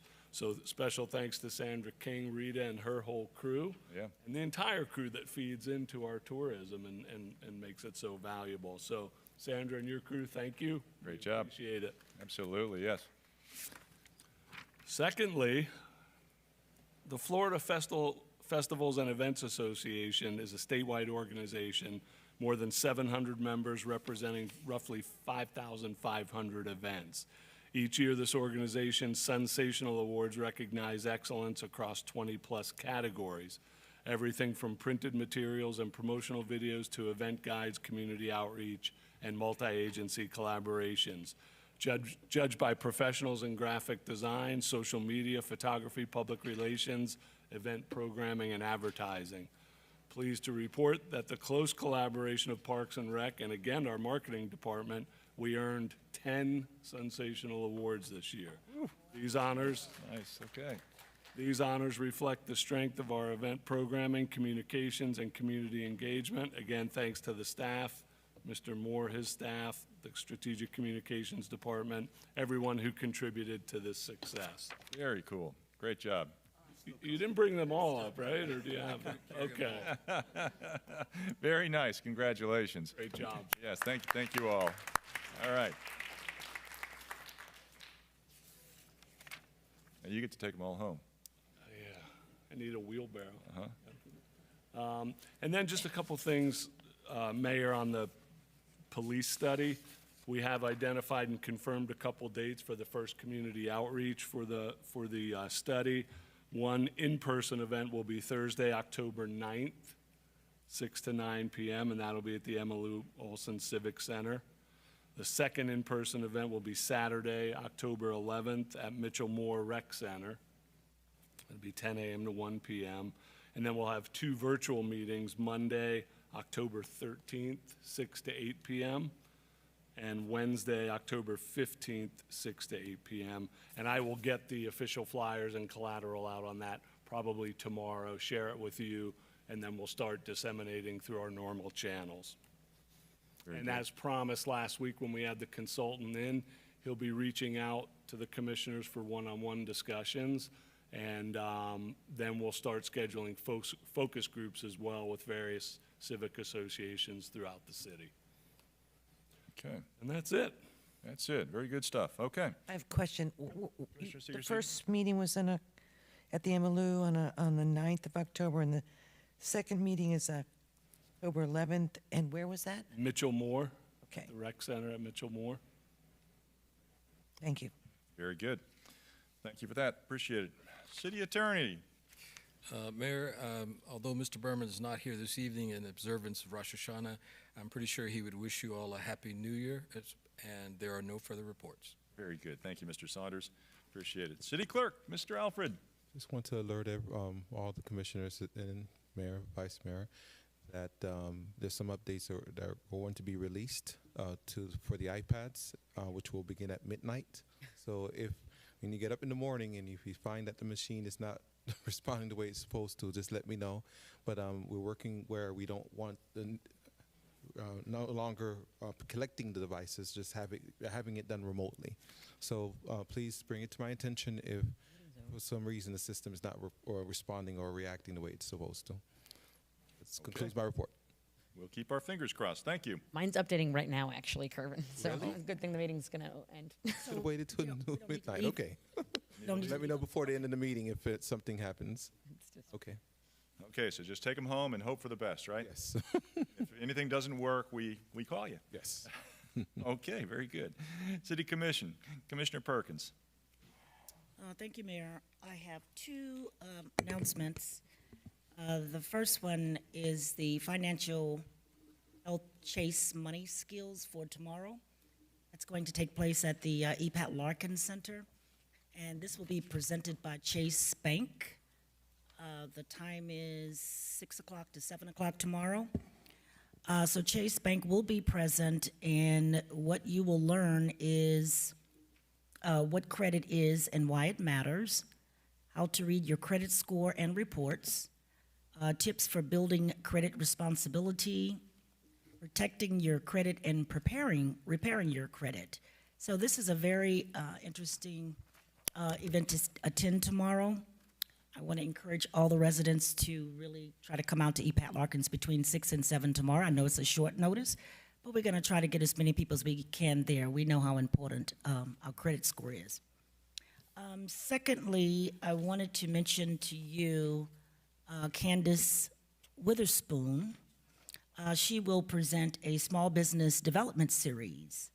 She's a financial expert. I guess I could say that because she's good at what she does. And she will have a series starting on October 8th through February 25th. So if Suzette can make me some more copies, I can get this out into the community so people will be able to attend, and she's having this at different locations, some at the Cultural Center, McNair, and the EPOT Larkin Center. Excuse me. All of the events will be held at 6 p.m. So again, this is Ms. Candace Witherspoon with the Small Business Development Series, which will start on October 8th. So we'll get some of those flyers out. Next, I have a question. Mr. Bosworth, I'm still waiting on that water situation at the EPAT Larkin Center. But I do have a question. I wanted to know who makes the decision in the city what is aired on Channel 78? Commissioner, our Strategic Communications Office will make that decision. Keep in mind, they're governed by the FCC. Anything they put on there has to meet those guidelines. So really what we air is city government events, PSAs, and then meetings, any official meetings we have. Yeah, the reason I asked that question, Saturday morning at the EPAT Larkin Center, the Unsung Heroes were held. It was held there. And it's a very nice event, and it gives that opportunity for those that have volunteered and has given back to the community to be acknowledged. And I think that's something that should be televised. I don't know how you go about that, but I do know that when there's a grand opening and a groundbreaking, some of those are televised sometime. The tech center was not televised, was it? The new tech center was not televised, was it? I'm not sure, Commissioner. I'd have to check that. All right. Okay, I think that's it, but I need to speak with you, Earl, regarding Northwest 6th Avenue again. I know we passed a motion to remove the roundabouts on 6th Avenue, but there's some issues we need to take care of before that. Okay. Okay, and I think that's it. I'd just like to see everybody tomorrow night at the EPAT Larkin Center so we can take care of our credit. Thank you. Very good, thank you. Commissioner Segerson-Eaton. Thank you, Mayor. What's at the EPAT Larkins tomorrow night? It's Chase Bank. Oh, okay. They will be there telling us and teaching us about our credit. All right, thanks. Okay, so yes, so Mayor and Commissioners, I have asked staff, the city managers, assistant city managers, I'm going to meet with them and some residents, our city attorney's office, and our code enforcement office regarding some of our noise ordinances. I'm having a lot of difficulty lately, not only with parks, but in general with some residents. It's a very difficult situation, but I know it's something that we haven't looked at in a long time. We have our decimal levels. We don't currently have any base levels. So I don't know where at the end of the day where it's all going to end. But I'm going to be taking a look at it, and I think it warrants some discussion from this body if we can find a way in this, more newer age of music and technology to make sure that every resident is allowed to, peacefully enjoy the peace and quiet and serenity of their properties. So anyway, I just want to let you know that I'm doing that, and so I'll let you know what comes up. I appreciate it, and that's all I have. Thank you. Very good. All right, Commissioner Smith. Thank you, Mayor. I have to say the most positive thing that tonight at the meeting was those young ladies that were up here, the athletes.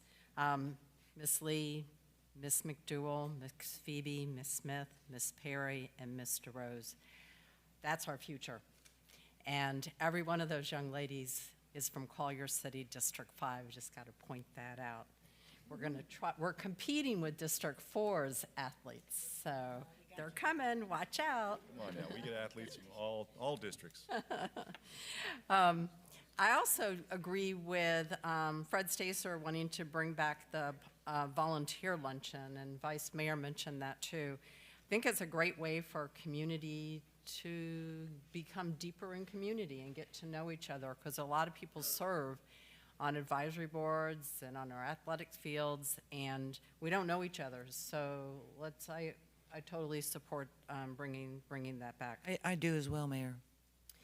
Specific to District 5, I want to just announce something that's going on in District 5 that I'm excited about. The Pompano Community Empowerment Coalition is a partnership of community-based and faith-led organizations that have come together to tackle pressing social and health challenges that are impacting Pompano Beach, especially with a focus on the Colliers City community.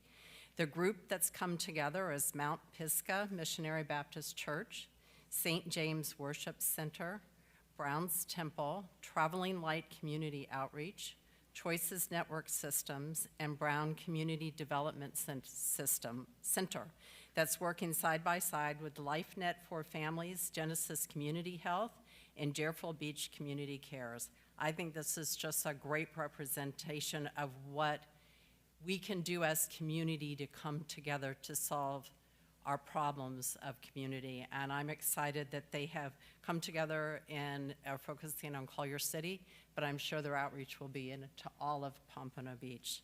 So thank you, Pompano Community Empowerment Coalition. Something special about community, Commissioner Perkins mentioned the small business. I started a small business in 1986. I sure wish I would have had those sessions back in '86 instead of the School of Hard Knocks that I went through. So if you're a small business, please take advantage of the skills that are coming together to present that over the next 4 or 5 months. Okay, we do have one at McNair Park as well. So Yeah, that's your district. between October to February, Yes. so there's quite a few sessions. And in community, as was mentioned, the Cordish grants, they were given a couple weeks ago. There were 47 recipients. Every single nonprofit that submitted for the grant was granted a grant. And they gave away $179,000 in grants. So thank you, the Cordish Group and the Harrah's Casino. Quote, got to do a quote. This is from John F. Kennedy. Change is the law of life, and those who look only to the past and present are certain to miss the future. Thank you, Mayor. Very good, thank you. Vice Mayor. Thank you. I want to revert back to the question I asked at the beginning of the meeting. Mr. Bosworth, where is our city manager and why was there no memo? If there's 3 meetings he's missed, he's clearly not in the office. Why was there no memo? And who's acting city manager? And we normally get something like that. I can't answer specifically why there wasn't a memo, but he's taking care of some personal business, and he asked Mr. Donovan to handle the budget meeting last night, and me to handle this meeting today. And We know when he's going to return? I don't have a return date right now. Okay. I want to mention the volunteer appreciation event or luncheon again, because I did this twice during my last term, made a pretty big deal of it, and then it was ignored. So I'm glad there's some additional momentum here to do this. But the fact that we asked for it to be done and it wasn't is pretty frustrating. So let's hope we can get together, pull in all the advisory board members and thank them for the volunteer work that they do to help keep our, help get community input and help inform the decisions we make up here, because they have a really important role in the city and they are appreciated. The bid window for the 6th Terrace Bridge, I believe, closed. And this is a project that is very important to my district and where I can't send an email or go anywhere without being asked about it. So the residents are eager to find out what happened, when this will be started. They are adamant that this happens before the McNabb Bridge, so I would like to get some regular updates on that. I will send a follow-up email, but this is an important topic to the residents of District 3 who have been promised this bridge for a very long time. With respect to some events coming up, I want to mention that Untapped is resuming on October 3rd. I've been asked this a lot. It is resuming in October. Expect some changes because we have lost the parking at First Baptist, so there's going to be a different configuration and layout for the event. to accommodate new parking needs, and the food trucks, I think, are being moved also. So just expect some changes to it, but very happy that it's back. And then I have my monthly community meeting tomorrow night at the American Legion at 7 p.m. And that's all I have. Thank you. Very good, thank you. Let's see. Okay, I've got a couple of few things, actually. Just want to give a big shout out to our building department, and specifically Mike Rada, of course. I was at the Casimar grand opening over on the beach just this past week, and both the developer, both the developer and an actual resident in the building were talking to me about separate issues that they were doing, but they both just raved about our building department, about how willing to work with folks they are. So, I mean, that wasn't just a developer saying, okay, you got a great building department, Mr. Mayor. That was also a resident who has already had interactions with our building department for a project that they've got separately. So hats off to our building department. Thank you, Mike. Appreciate all you're doing in that regard. Yeah. Of course, everybody, I think all the city folks do a great job. Yes. Let's talk about the volunteer luncheon. Mr. Stacer brought it up. You brought it up. I brought it up.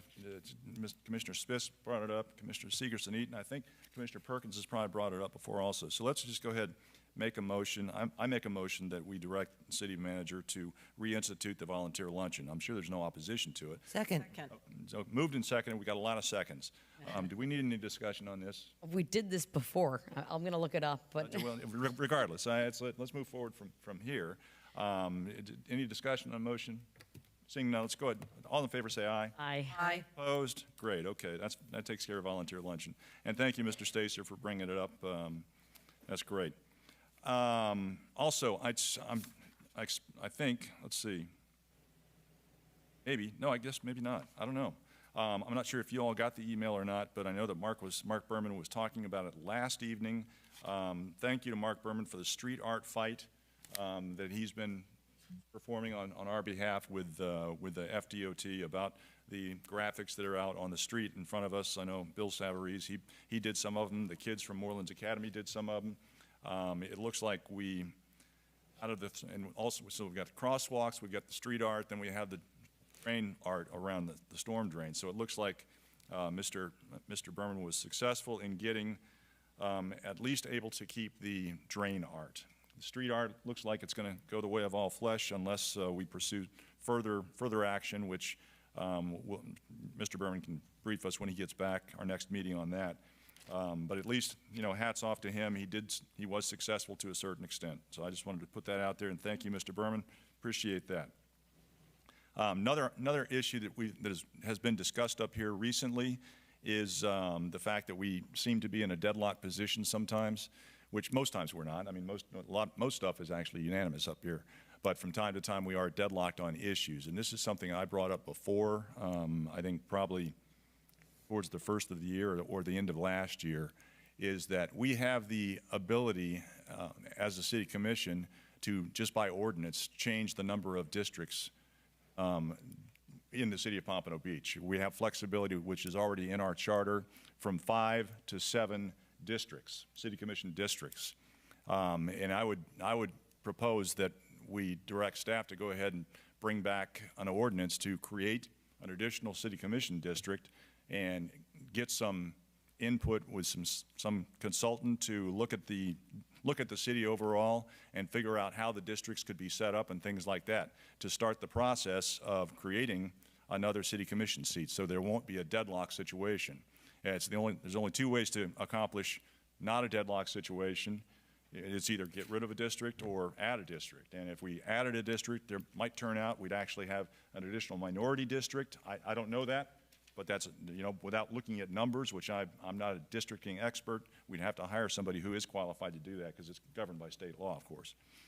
So I'm putting that out there. Commissioner Perkins. Yes, we could, I think that's a good idea to look into it, but we could also break the tie by some cities, when they have a diocese, the mayor doesn't vote. Mm-hmm. Some cities where the mayor doesn't vote, so we should look into that as well. Ladies and gentlemen, I do know we have a growing city. growing in numbers, but I think we need to look into that as well, where the mayor does not have to vote, and also look into the 7th seat as well. Both. Thank you. Good points, Commissioner. But that I believe would require some sort of a charter change for that. What I was suggesting is already in the charter, allowing the commission to set the number of districts for the city. But any discussions you want to have, I'm all for. That's fine. We could look into the charter change as well. Okay. But Mayor, do you need a second on that? Was that a motion? I'll make a motion in just a moment, but I just wanted to find out. So, you're in favor of an additional commission seat?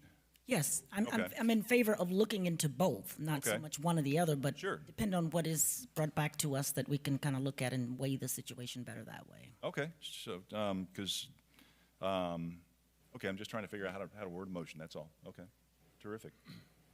You want to make a motion to? I'll figure it out. Okay. Thank you, Commissioner. Commissioner Segerson-Eaton?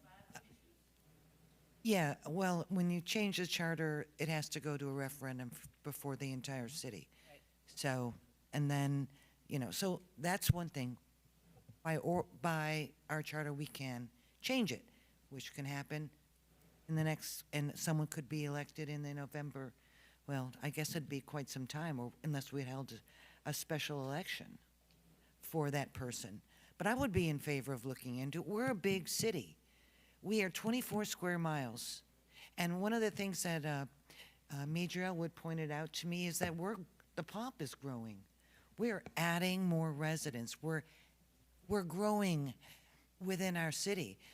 The new downtown is going to add residents. So the population is increasing. There's no doubt. And, everyone should have good representation. And I would be in favor of looking at it. An additional district, one additional, that would be 6, and with the mayor, it'd be 7. So we would not have a 3-to-3 split. Okay. Thank you. Okay, Sure. Mayor, Commissioner Perkins? we also, I think, we're trying to put place on the ballot with the 4 years, with That's coming the term limits, that's going to be placed, and I know it's too late to consider the mayor without voting. But I think we should consider it. I think it's a good idea to consider it. Okay, yes. absolutely. Vice Mayor? Sorry, did you? I agree that we should probably look at all those different structures and decide what we would want to move forward with. But we should make sure if we're going to make a big change, we should look at everything. Sure. Okay. Very good. Then I'll make 2 separate motions then.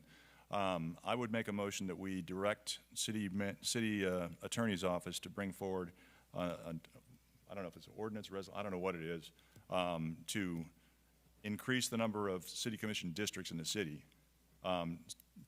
That's just one motion. Bring that forward, an ordinance, resolution, whatever it takes. Second. With the accompanying, I don't know, that we'd have to hire an expert to look at all that kind of stuff. So there's more to it than just our vote to do it. It'd have to be vote to get an expert and all that. So that'd be my first motion. Repeat that again. Go ahead and bring forward to the commission an ordinance or resolution, whichever the city attorney's office says is necessary, and also as part of that, the backup to figure out how we would do it, to look at creating a second, or not a second, Seventh. Well, it'd be a sixth district Right. for the city. So we could start that process, but of course it comes to the commission. It's not done. So that'd be one motion. And so let's go ahead. For the second? Second. I'll second Yeah, I that got a motion. second. So You got multiple seconds. Sure, multiple seconds. So discussion on the motion. Vice? Sure. So when something is brought forth, will it be a map of what this looks like, the plan, or is this to do it and then, what is the order here? Well, now that's why I said we need to have figure out how it's going to happen, because and we don't have a map yet. We've got to hire somebody to come up with a map to show us what it might look like. But So maybe that's what we're doing. We're hiring someone to show us what it looks like. I don't know. Well, remember we went through redistricting back in around 2003. Yeah, that's true. We could just There are hire a lot somebody. of requirements that go with it, but if James would like to take the floor, I'd be more than happy to. Thank you, Mr. Mayor. I was going to say that all you're asking for is you're directing staff to bring back to you, whether it be in whatever form it's going to be, a roadmap for how you accomplish either the increase that you're requesting, or the roadmap on how to deal with the other alternatives, should that come as a second motion. Well, yeah, the second motion is going to have to do with the mayor. Right, but Yeah. I'm saying I've you're looking separated more the two. for a roadmap. Yeah, a roadmap on the district, a roadmap how we get there, and what next steps would be. Because I mean, Vice is right. I mean, we gotta. Although, because I mean, we don't want to go out there and start spending a bunch of money with experts if the real intent to create another district is not there. So I don't quite know how. Maybe after the roadmap, we have another conversation up here and then decide to move forward, right, or not. Yay or nay, what we want to do. And at that point in time, we can either hire the expert or just, the idea's dead in the water. Well, Commissioner Seegerstein? thank you. So I know from the last time when we added the mayor at large, there are a lot of legal requirements. That is sort of an expert field to redistrict. There's sort of all kinds of different theories, population, contiguous, and all of population. And there's just a lot that goes into it. So it is a sort of a specialized field. Mm-hmm. So, they'll probably, like the last time, bring back options that we could potentially decide upon. So, Right. But we can't sit up here and decide on it, say, oh, this is how it's going to go. Well, we have to hire, there's a certain legal qualifications. We have to hire someone to figure it out. Well, that's. And I'd be very happy to do that. Ladies and gentlemen, if I could ask you to please quiet down out there. Thank you. So I'm just saying, there's a lot that goes into it. Thank you. Absolutely. So, yeah, I mean, it's a lot does go into it. But it can be as simple as looking at a map and figuring out what what the population is in different precincts and doing it. I know that years ago, our city manager's office under Bill Hargett, he did it. Yes. Or you had somebody in his office do it. Vice Mayor? This came up right before I was in office, and I remember being in the audience listening to all of you up here, and there was actually direction given at that time to just come back and tell us what it could look like. No, it was not. It wasn't to do it, but there was a conversation about that at the time. And I mean, the consultant was talking about, what triggers the need to actually redistrict. If there's certain differences in population, there's a whole set of things that triggers both a requirement to do it versus a desire to potentially add a district. But it wasn't that long ago that there was a study. It had to be 2022, and a consultant here talking about it. So maybe the first thing to do is just go back and look at that too. Because of course, with the census, right after the census, we did have the expert look at it, but there wasn't enough change in the population. It wasn't required, but there was still a conversation amongst this board about doing this back then. Well, I know that I brought this exact conversation up in, like I said, either the end of 2024 or the beginning of 2025. I brought it up. That's right. For discussion, and it was shot down. That's right. There was some suspicion that it was just shot down. But so that's my motion, to bring something forward, to show us the roadmap to creating another district, what the steps are. How's that?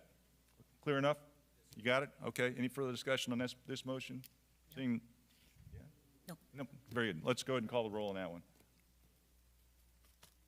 We don't need to call the roll. All in favor, say aye. Aye. Opposed?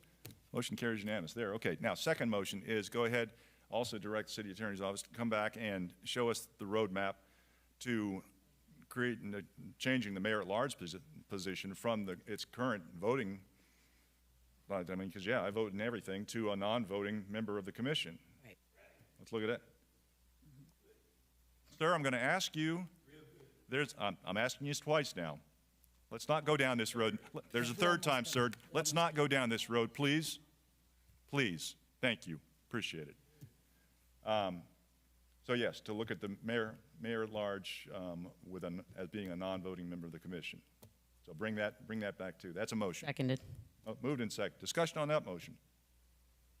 Nobody? Okay. Good. All in favor say aye. Aye. Opposed? Nay. Nay? Opposed. Okay, let's do a roll call. Commissioner Perkins, Yes. Commissioner Sigerson Eaton, No. Commissioner Smith, I'm gonna vote, but I just want to make a comment. If we do both of those, then we're back to a tie. So I'm gonna vote to look at it. I'm gonna vote yes, but we could be in a situation we're back to ties with the mayor being the, True, so true. Yeah, wait, we're voting. It's after voting, then. okay. I'm voting to take a look at it. Yes. Yeah, the vote is to look at these. I don't think there's any world where we do this to ourselves again. Yes.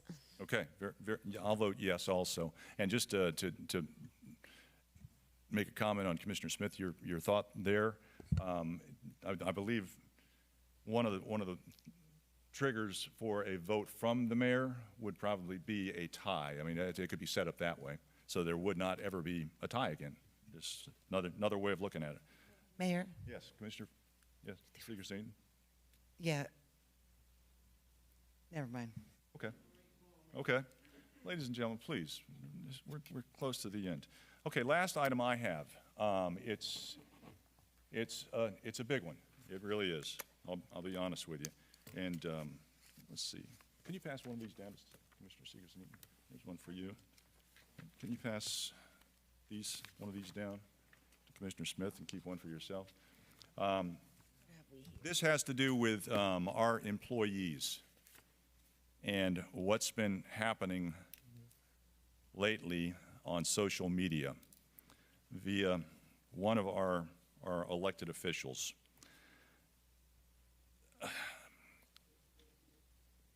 If somebody creates, if say some department head in the city is a real jerk and treats the employees under them badly, those employees under that jerk can go to HR, make some complaints about their boss.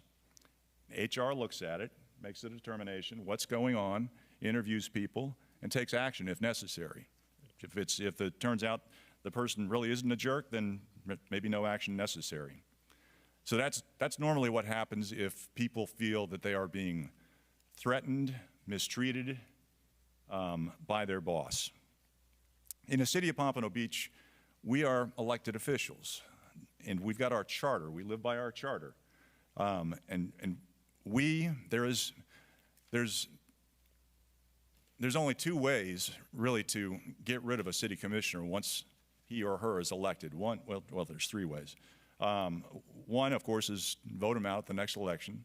Another way is if they're absent from 4 consecutive meetings, they can be kicked out of office by the city commission, or if the voters do a recall petition. That's the only way to get anybody out of office. The city administration has no control or power over our employment as city commissioners and mayor, which creates a situation that has come up where a member of the commission is utilizing social media to complain about in various ways and infer certain things in social media, that there's corruption, illegal activity perhaps, payoffs, collusion, all kinds of stuff, that there is a time and a place for people to make those kind of allegations, but it's not in social media. It's in the OIG's office, it's in our internal auditor office, it's at the state attorney's office, the ethics, I mean, there's a whole host of people to direct those kinds of concerns to, that will then look into it and ascertain if it's valid or not. But what we have going on right now is the use of social media, naming our employees.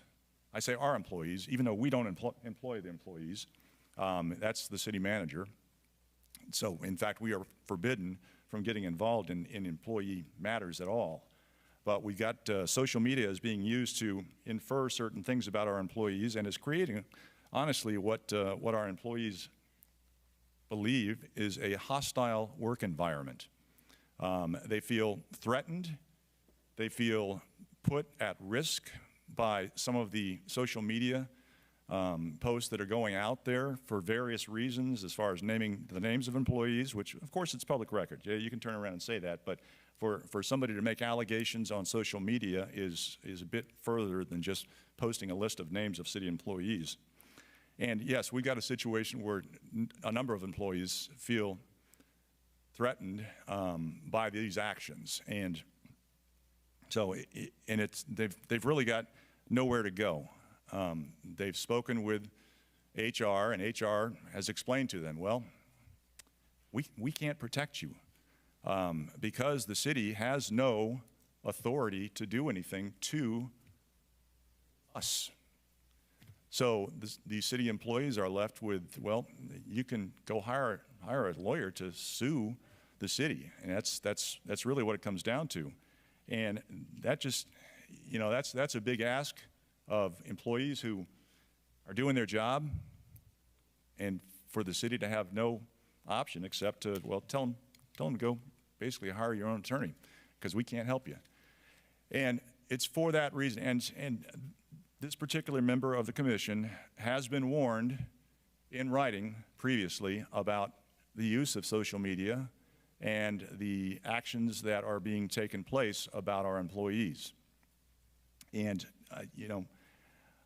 I hear all these things. I mean, the mayor hears more, I guess, than other folks for various reasons. But yeah, there's letters here that are from city employees that they feel frightened.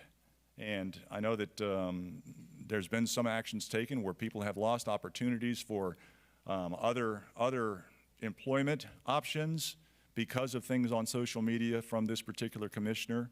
So I really think we have a problem, not with complaining about the city. You want to complain about the city or your colleagues. If anybody wants to send out social media critiques about me, that's fine. I'm elected to this job.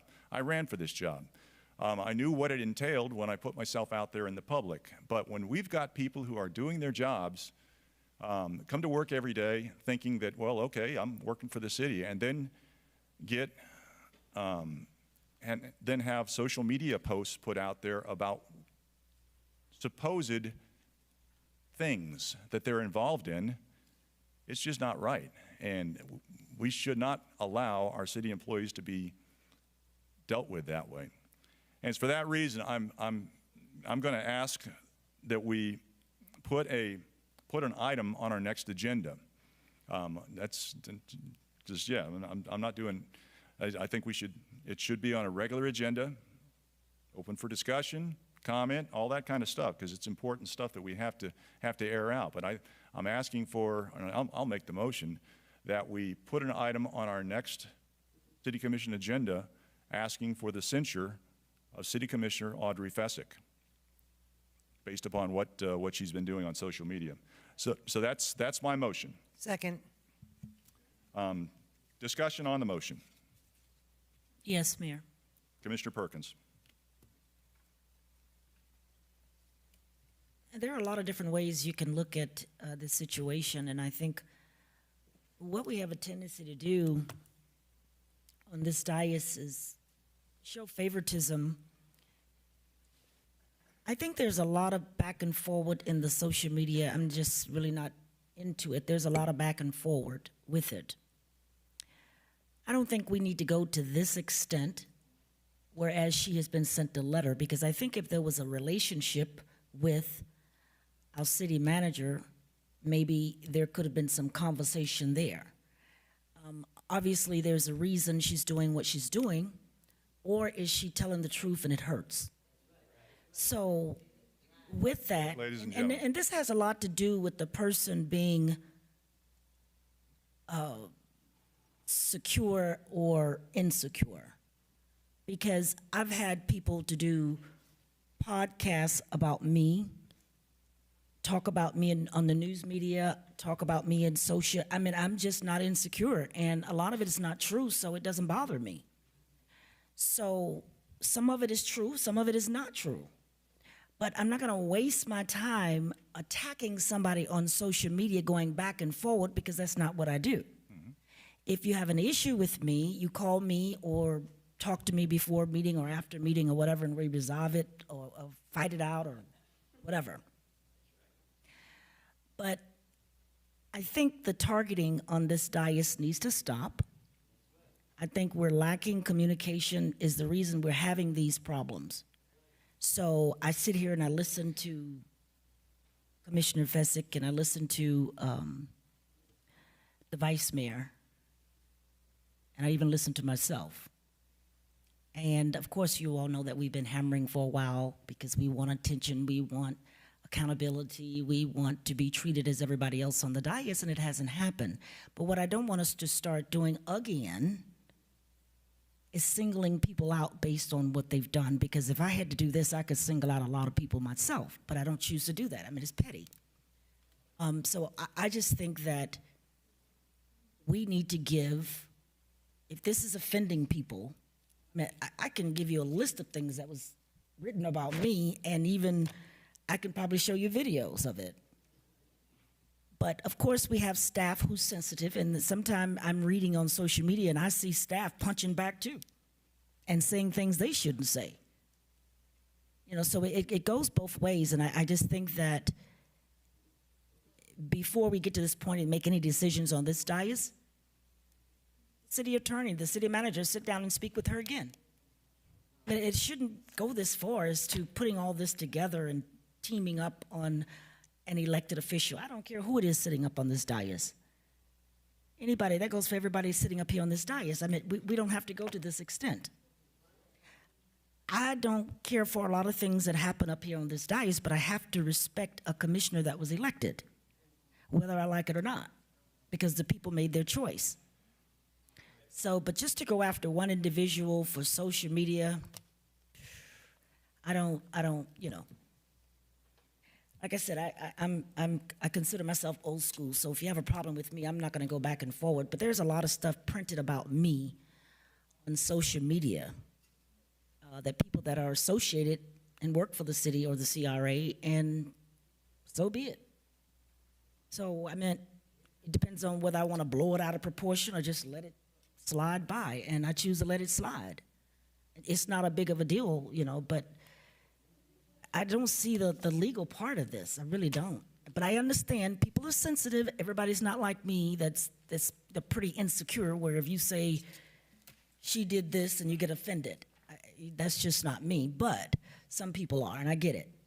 Especially when you come to work every day at City Hall and then you feel like somebody's saying something about you that's not true. And then sometime, you know, Earl and I had this conversation the other week, sometimes we have to look within, because sometimes it could be us. But we don't see that. We see the other person, we see the downfall in them, we see everything they're doing, but we never sit down and take a look at, now, what am I doing? What am I saying? It's hard to get real with yourself. It really is. But I think we need to, or someone needs to sit down with the commissioner and have a really good discussion. Why are you printing this? What makes you do this? Why are you doing it? What is the gripe? We're not doing that on this dais. We've got to start communicating more. And that's the problem. So it sounds like she's communicating on social media because she can't get anywhere in staff's office or in the offices. So I just think we need to reconsider this. I don't care what commissioner's sitting up here, I would never agree with this, even if I don't care for you. I would never agree with something like this. Like I said, I don't care who you are, I have respect for you as an elected official. And I don't think we have to go this far. Thank you. Very good. Thank you, Commissioner. Further commission discussion? I've got Commissioner Smith, and I've got Vice Mayor. Go ahead. Go ahead. Okay. I don't care. Sorry, what was that? She told me to go. I think. Yeah, go ahead. That's fine. You had your Okay, go. first. You were Sure. first. Okay, I don't have much to say. You know, I think in life and everything, there's a cause and an effect. And the cause, we're looking at the effect here, but the cause of this is broken city leadership, that has played favorites, that has effectively undermined certain people. And when you feel backed into a corner, people react, right? And a lot of it is probably quite honest, but it's just not, people don't want to hear the truth sometimes, like Commissioner Perkins said. The way I see it, staff has been fighting back under the disguise of, the Pompano Beach CRA using taxpayer dollars to post negative things and misleading things also. So this is a game that's being played by all sides of it. So I would very much be in favor of a review of how social media is used in our city and a real strategic plan for how to do it, because I spent a lot of time on social media. I spent a lot of time following other cities and seeing what they do and what they don't do, and Pompano Beach is an outlier in how we use our social media. We post pretty pictures, not as much information. We post, like the CRA's posting a lot of propaganda, not just information. So I do think we need a review of how social media is used in this city, because I do think it's gotten a little bit, there's just too many biases in it right now. But to me, this is the symptom of that whole disease around here, that starting with city leadership. And I will never support anything that censors someone for using their freedom of speech. To me, that is unfathomable that we would say that someone doesn't have the freedom to speak because of the role they're in. Everything comes at us, but we can't. But you're not allowed to say anything back. So I will never support suppressing freedom of speech. Never, no way, no how. Commissioner Smith. I'm just reading through some of this, and I did see some stuff on social media over the weekend. It went overboard from freedom of speech by us as elected officials using staff by name and saying things that are probably not true. And I think that shows a total lack of respect for staff. And as I said, it went overboard from freedom of speech. And I understand, Perkins, we all get slammed in social media, and as the mayor mentioned, that's what we signed up for when we became a public servant. But staff didn't sign up for that. And I feel that we've been warned before. We all got letters. Maybe we didn't take it serious, but Mark Berman wrote every one of us a letter telling us not to do this, and also warned us that anything on social media that we write under our names has to be kept forever because it's a public record. I don't know if that's being done. I stay away from social media, but I do see it out there, and I just think that since we've been warned, so there already has been a letter to all commissioners, and I think that we need to always respect our staff. And to use staff names in public and slander them, I think that's wrong and disrespectful. Thank you, Mayor. Very good, thank you. Vice Mayor? Thank you. So this is something that has always baffled me about the city of Pompano Beach. So I always thought the government was there to do what the people wanted. And that was really the job. So us setting policy, but staff really, to me, I always expected was just kind of these unbiased executors whose job it was to do the best they could with what they were directed to do. And I don't think that we find that in the city of Pompano. And I think that is some of the trouble. There are so many people here in the city who you feel are so wedded to a certain project or go so far with a certain narrative and must convince and genuinely are emotionally upset if the thing they are pushing doesn't pass. It shouldn't be emotional if you work for the city of Pompano Beach. The people, yes, they're paying for it, they're living with the consequences. But as an employee, if the item doesn't pass because people don't want a downtown, for example, it is what it is. Your job was never to say, this is what you have to have this, or you want this because we do. So in my view, staff goes a little too far sometimes with falling in love with these projects and pushing them down people's throat. And when I read her messages, I mean, there's a lot of it that is factual, and people might not like it, but there are a lot of relationships going on around here between certain individuals that work for the city too, and who like certain projects. So that is not inaccurate. So I think, like I said, we need to look at how social media is used by the city. It should be informational. It shouldn't be. I mean, when I see things like "come support the McNabb House," it is not a call to action to come support some project like that. That's not the job of a city. The job of the city is to say, here's what it is. What do the people want? So I just think we do things a little backwards here relative to how I think we should operate, and I think this is the result of that, and that's what we're seeing here. So like I said, I would never support. I think we should talk about social media and the use of it and doing better for the people, but on all sides of it, doing better for the people and giving them information and useful content, not all this propaganda that's coming from all different sides. Thank you. Very good. Just to address some of the comments. Yes, you're right, Commissioner Perkins. I get slammed on social media also. I mean, you're absolutely right. And I'll take it all day long because I signed up for the job. And if any of you guys want to slam me on social media, bring it on. That's okay too, because, yeah, I mean, you're my peer. And that's fine. You are my peers. But for one of us to be targeting staff, I mean, it just shouldn't be done. It's not professional. It's demeaning. It's going to cause us to lose good staff members. And I have to say that this has nothing to do with projects and feelings that staff is too far out on the pier supporting projects. Staff is supporting the projects that the City Commission voted yes on. Now, some commissioners and mayor may not agree with all those projects, but the fact of the matter is staff is out there executing on what this body has told them to do in the best way they can. Now, some people may not agree with it, and that's okay, but that is the facts. So by people doing their job, which we ask them to do, and then they get slandered, belittled, potentially, or at least put in fear. I mean, if you guys haven't read these letters, you should. It shouldn't happen. And like I said, if it happened by anybody in staff, there's a way that those issues get solved.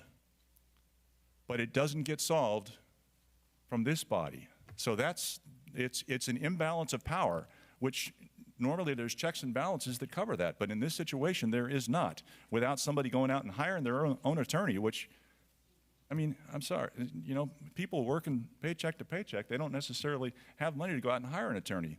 They're scared. They like their job, otherwise they wouldn't be doing it. But their only option is, at this point, unless something happens, is to say, well, okay, I guess I'm just going to quit and go somewhere else. Which that's not healthy for an organization either. And you know, you're also right, Commissioner Perkins. We should hash things out, talk about them. We can do that amongst ourselves, absolutely. That's what I'm asking for in this motion. Let's put it out there. And in fact, I'll change my motion slightly. Put it on the next City Commission agenda that we are sure Commissioner Fessick will be here for. Because, you know, we're not going to go through this process without Commissioner Fessick having an opportunity to participate in it. That would just be fair. So that is my motion. Very good. So Mr. Perkins? Restate your motion again. My motion is to put on the next City Commission agenda that we are sure Commissioner Fessick will be in attendance at, a motion or a censure of her based upon her social media posts bearing on our employees and the evidence of the staff. I mean, has sent in letters that they are in fear for their lives. I mean, in fact, one time, I believe there was some criticism of me, that's okay. Because I went on social media once, okay? Yeah, you sure I went on social media once on an issue that I felt was vitally important for this city, and I did. I named some names, but you know whose names I named? I named my colleagues. I didn't name staff. I didn't punch down, so to speak. I begged my colleagues to change their votes. That's what my social media was about. That was a different situation. It was Agreed. That was commissioner to somebody on the commission to somebody on the commission. That's a completely different scenario. But anyway, so yeah, that's my motion. On the next city commission meeting, we are sure Commissioner Fessick will be there, and if she's not there, we'll have to table it, postpone it. But my question is, what are you expecting her to do at the meeting? I mean, She can participate in the discussion. and the discussion is to do what? To censure her, publicly censure her, and basically it's the only thing we can do, and that's basically telling her you're doing wrong things. Please don't do it, because that's the only power we have, Commissioner. I just. Ladies and gentlemen, please. Back in high school, we used to say, but it's not that deep, right? So, but listen, there's so many different scenarios you can take with this. Like you just said, you kind of attack the commissioners, you kind of fix it up a little bit. It happened 2 or 3 times where I've had to call Sandra King or somebody. Do you remember when we were giving away trees free in the community? I mean, in the city? We were giving away free trees and free trees. I think it was palm trees. We do it every year. Yeah, every year we give away free palm trees. And somebody from our social media department decided to put all these black monkeys grabbing the trees like this. And listen, now listen, I had to call and I had it take down, but the person that did that, I really don't think they did it on purpose. I just think they did not know it was a negative toward African Americans. Now, I asked them to take it down. I know exactly who did it. But if I had put that person's name who did it on social media, I would have been at fault. Because that person don't want to be exposed for the truth. So what staff did was cover. It took me a while to find out who actually did it. I found out. But these are the things, I think it's both sides. I don't think we should penalize anybody for anything. I think we just need to be more aware. Like I said, this person that did these things with the monkeys, I mean, a lot of people were ringing my phone off the hook, It happened, it was pulled. Yeah. And then I think I called about something else that was on social media from the city. It had to be pulled, but I can't think of it right now because I wasn't expecting this. But anyway, I'm not going to vote for anybody to be censored. I just don't think this is the way to go about it. It's a personal attack, if you ask me, and we're not perfect. We've all done things that we should not have done as commissioners or whatever, and some of us are stronger about certain issues than others. I just don't think this is the way to go. Like I said, whether I like you or not, you're still an elected official.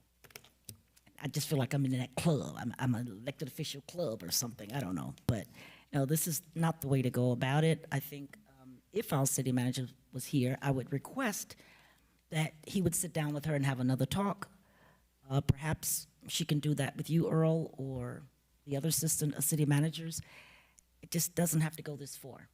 I mean, somebody came up and served her with a subpoena at the meeting just to show that they're on TV doing it. These are the things that we go through. Ladies. So it's like when somebody doesn't care for you as an elected official, and I want everybody to always remember this. If somebody does not care for you, or you've, like Alcee Hastings used to say, somebody piss you off, they will go after you. They're looking for any kind of movement because you're human. So if you voted against something they didn't like or upset them about something and you're an elected official, I don't care, anywhere in the world, they're going to find something on you, and if they can't find it, they're going to make it up. And they're going to make it public because they're trying to scandalize your name because of something you did to them. You rarely find an elected official or a commissioner or a mayor or somebody that doesn't have something that somebody has tried to scandalize them with. This is how it works. This is what they do. That's why when you stand up there and you're sworn in and you raise that right hand, everything in your life becomes public. Although you have a private life, but it does. So that tells a lot of people, oh, I can go after this one. I can go after that one. They're a public person. I can do what I can to scandalize their name. I could put out some rumors. I could put out some lies. And that's what they do. But you have some of us up here, we still stay focused and do what we have to do for the residents. That's what we do. Thank you, Mayor. Thank you. I just got a comment, but I mean, you basically just made my point. We stood up there and said, yes, we want to be elected officials, city commissioners. Those folks out there, they didn't do that. They were looking for a job. They're doing a job.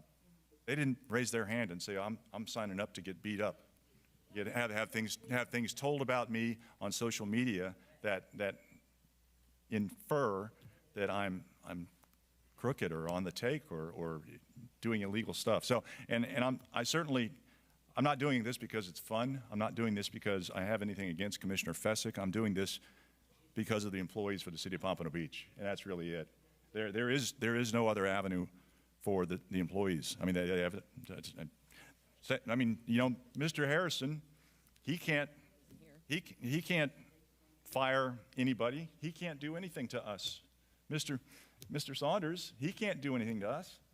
Mr. Alfred, he can't do anything to us. I mean, we are this island in a city, and the only people who can do anything about us are us, and it's very limited what we can do.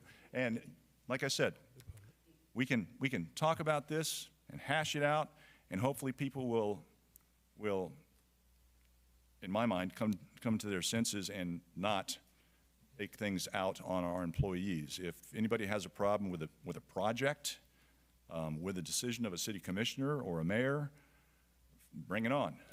But no, so anyway, that's my motion. Any further discussion? Seeing none, let's go ahead and call the roll. Commissioner Perkins. No.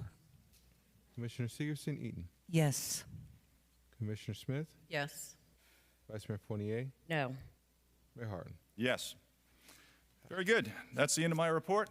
This meeting is adjourned.